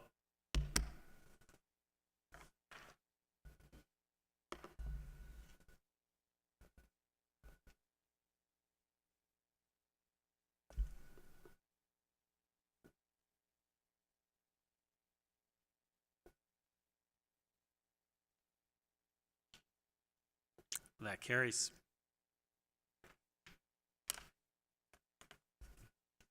All right, move to the regional report. Someone like to put that on the floor? Councillor Gardner, second. Councillor Kim, comments or questions on the regional report? Councillor Gardner. Once again, they're talking about lack of affordable housing. Mm-hmm. Does the region have, I mean, they're going to do better administration and initial intake for requests, but does it have any other suggestions for us? I can say right now at this moment, there's lots of things that Housing New York is looking at. I can't speak to all those matters at this current time, but we are looking at how we can approve affordable housing, provide more subsidized housing within the region as a whole. Aurora has been identified as a community that they have interest in providing, because right now we don't have anything that comes from Housing New York. Well, we have a few minor ones, but they want to do something a little bit bigger. So they are looking at it. You know what? It's a difficult situation. There's the waiting list is massive. I know. And it keeps growing, and it's a struggle. And we're trying to do the best we can. And unfortunately, that also includes receive funding from the province, and so we need their help as well on this matter. It can't be just the municipalities, and we're not going to resolve this on our own. So we need the province to step up and help us with this issue, because it's just that number is just going to keep growing. We're never going to get caught up. It's impossible unless you dump a lot of money into this. And so I can tell you Housing New York is working very hard to look at how we can find ways to provide more of that type of housing within our communities. And then we need to work through when applications come through to try to ensure that more a diverse type of options as far as the housing stock that is provided in those applications that can be more affordable to people. So, I mean, Councillor? it's just, it's very sad because some people are in dire situations. I'd like to note the pilot project, automated speed enforcement in 12 school safety zones. So please keep your eye on that, because that would be fantastic if we could do the same thing here. One is eventually, I think, through the pilot. One will eventually be through Aurora. Okay, they say they've chosen. They've chosen, but one, I think they are going to be moving them around. Okay. Excellent. That was the conversation around the table. So maybe they may change their mind, but we'll see. At some point, could we have, through you, Mr. Mayor, to Mr. CEO, an emergency management training for counselors? I know we're not part of the team, but Mr. CAO? Through you, Mr. Mayor, we can look into what's available for counselors. I know there's certainly some online training that our staff participate in that would be probably the easiest, but we'll see if there's other examples of training specifically geared to council. thank you very much. Thank you, Councillor. Councillor Thompson? Thank you. And that was really, the subsidized housing wait list just jumped out at me. The number of 16,237 households were on that list is staggering. That number's from the end of 2018. And my question to you really is I've heard that it can take on average 10 years for people to get through that list. Are you able to circle back and just confirm that? See if is that the average time people spend on that list before they find a spot? I'll circle back with them, but yes. Yes. You know, as you said, I know it's unfortunate, yeah. You're never going to catch up, but I mean, it's staggering to think that, you know, there's that many, that much of a shortage. And the only thing I'll add, Councillor, is that some of the regional councillors and some of the mayors that have been sitting on Housing York for a while, my conversations with them when we're there at the table is that when they started, that number was like maybe like 8,000, 7,000, and it's doubled since they've been sitting there. And everyone struggles with the same thing: is how do we get a solution to this, because it's just going to keep growing. For sure. And as I said, we need the province. We need the province to step in and help us in a big way. Councillor Kim. Thank you, Mr. Mayor. Just regarding the new, or some key changes to the procurement bylaw. So the competitive process decreases from 150 to 100,000, and then the RFP is valued higher than 2 million, goes from regional council to CAO. So at what point or threshold do RFPs go to to the regional council? Anything over 2 million. Says it goes from York Regional Council to Chief Administrative Officer. So I interpret that as it's not going to council, it's going to the CAO. Maybe it's just worded right. It would be anything valued over 2 million. Okay. We wouldn't approve any. We wouldn't let the CAO approve anything over that amount, and council would approve anything under that amount. So I think it's the opposite. Maybe it's just worded wrong in here. Okay. I'll find out for you, Okay. but I'm pretty sure it's just worded right there. Okay. Okay? Yep. Anything else? No? Thank you. Any other comments, questions on the regional report? Seeing none, I will call the vote.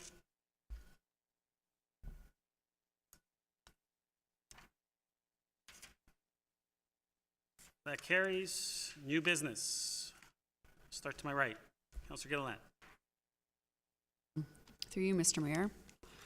I was hoping I could do a motion to ask staff to review the current compensation plan as a whole and consider the carbon CO2 impact.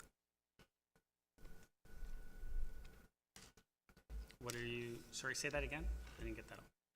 To ask staff to review the current compensation plan as a whole and consider the carbon CO2 impact.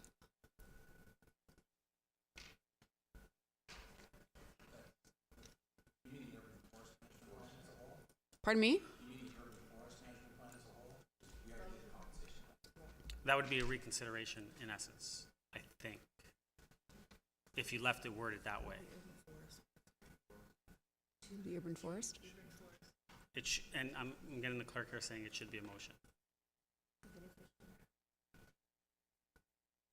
Well, we've done motions before on new business. Can we waive the motion?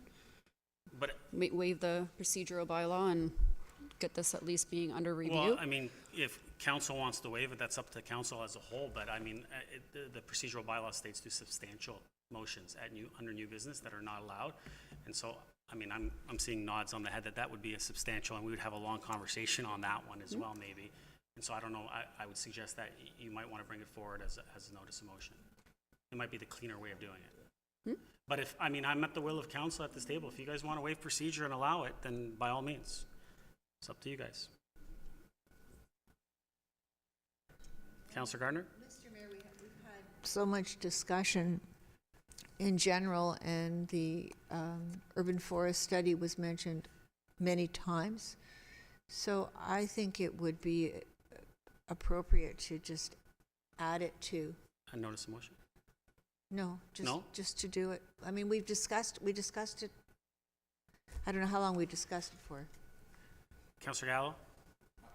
I'm in favor of reviewing the urban forest management plan, not necessarily specifically the compensation plan.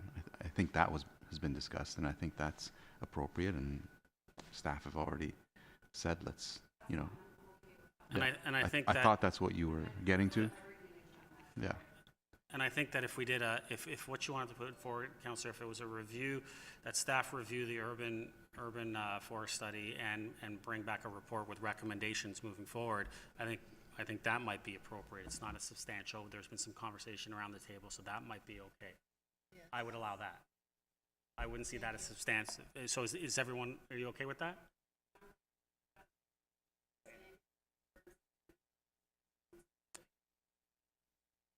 I would say no, because that was part of what was defeated, and you can have those conversations and ask staff to like have your thoughts as far as while they're working through the report.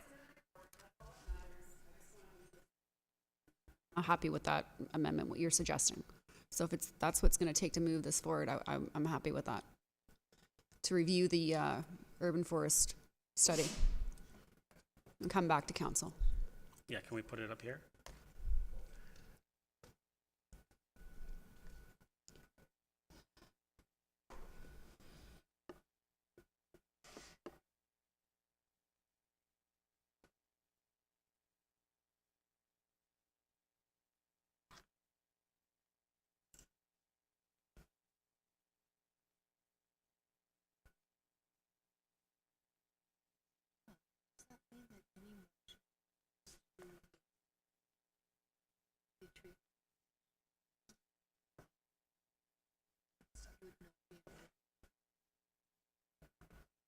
At this point, no.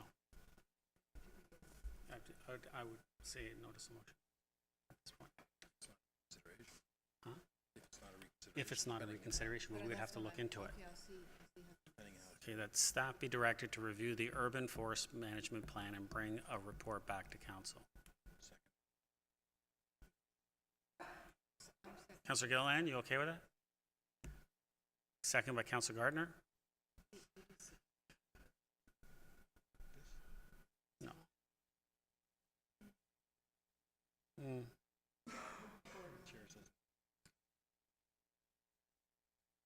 Any comments or questions on this?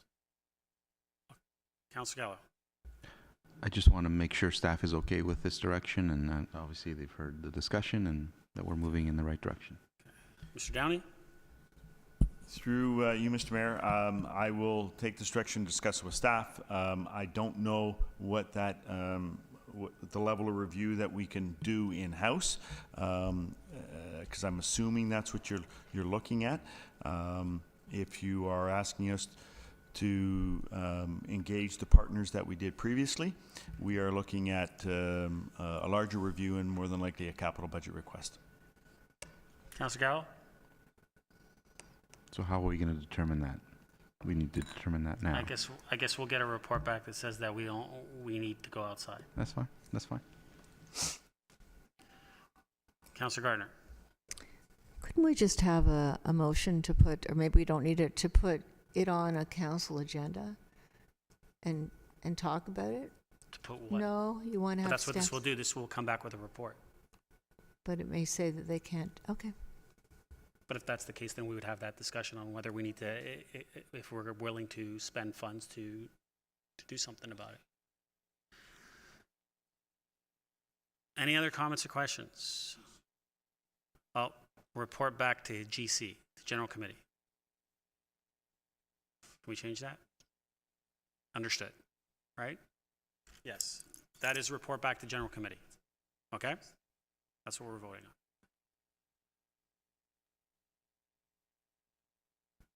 I will call the vote.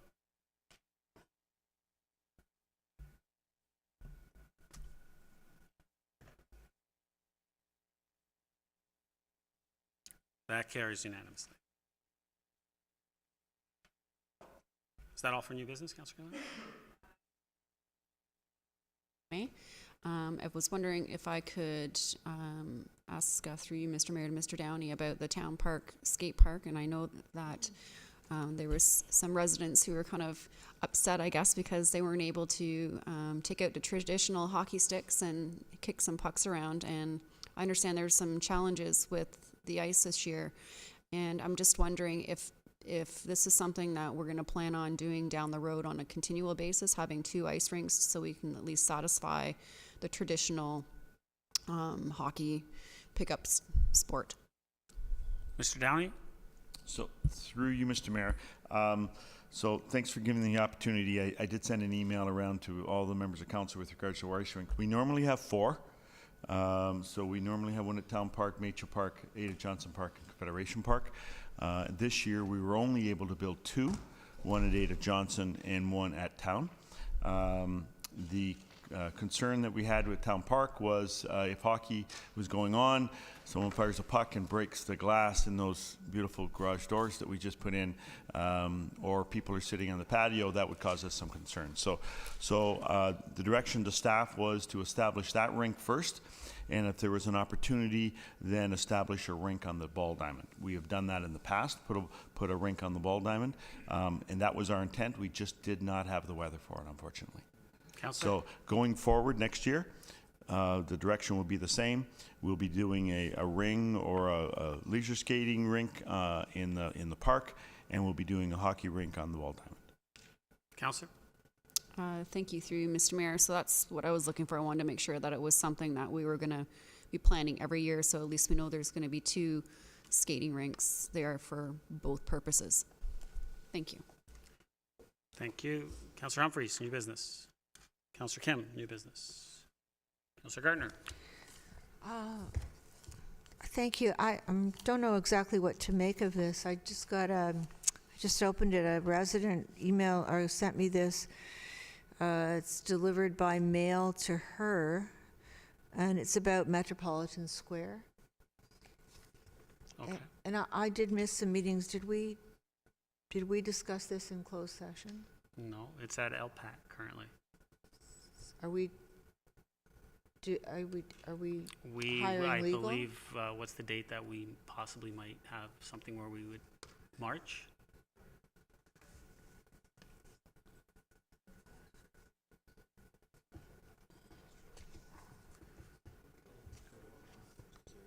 Ms. Desario? Sorry, I thought you were just going to do it. Yeah. Sorry, I apologize. Through you, Mr. Mayor, so there is a case management conference coming up, and that is on March 18th. Okay. So on March 18th, for the case management. I guess my question is, if the lawyers are sending this out to the residents, shouldn't we have this as well and know what's going on? So I would suggest, Councillor, I'm just kind of get a quick glance, and it looks like it's legal documents. Yeah. I maybe suggest that you sit down with Ms. Desario and maybe go through it and have a discussion before we actually say something out here that might not necessarily be I'll appropriate. just leave this with her, Yes, 'cause I would have a discussion with Ms. Desario first. Okay, Okay? thanks. Thank you. All right. Thank you, Councillor Thompson. So no new business then? Okay. Is that all, Councillor Garner? Okay. Councillor Gallo? Take it offline. Thank you. Bylaws. You're fine? Okay. Someone like to move them? Councillor Humphreys, Councillor Kim. Call the vote.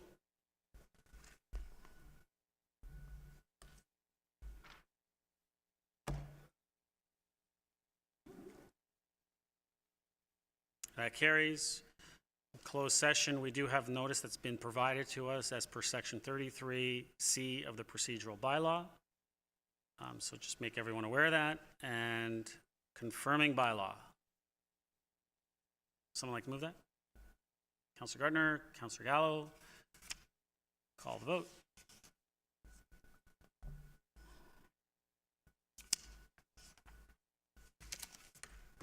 That carries. Motion to adjourn. Councillor Kim, Councillor Gardner, all those in favor? Opposed? That carries. We are adjourned.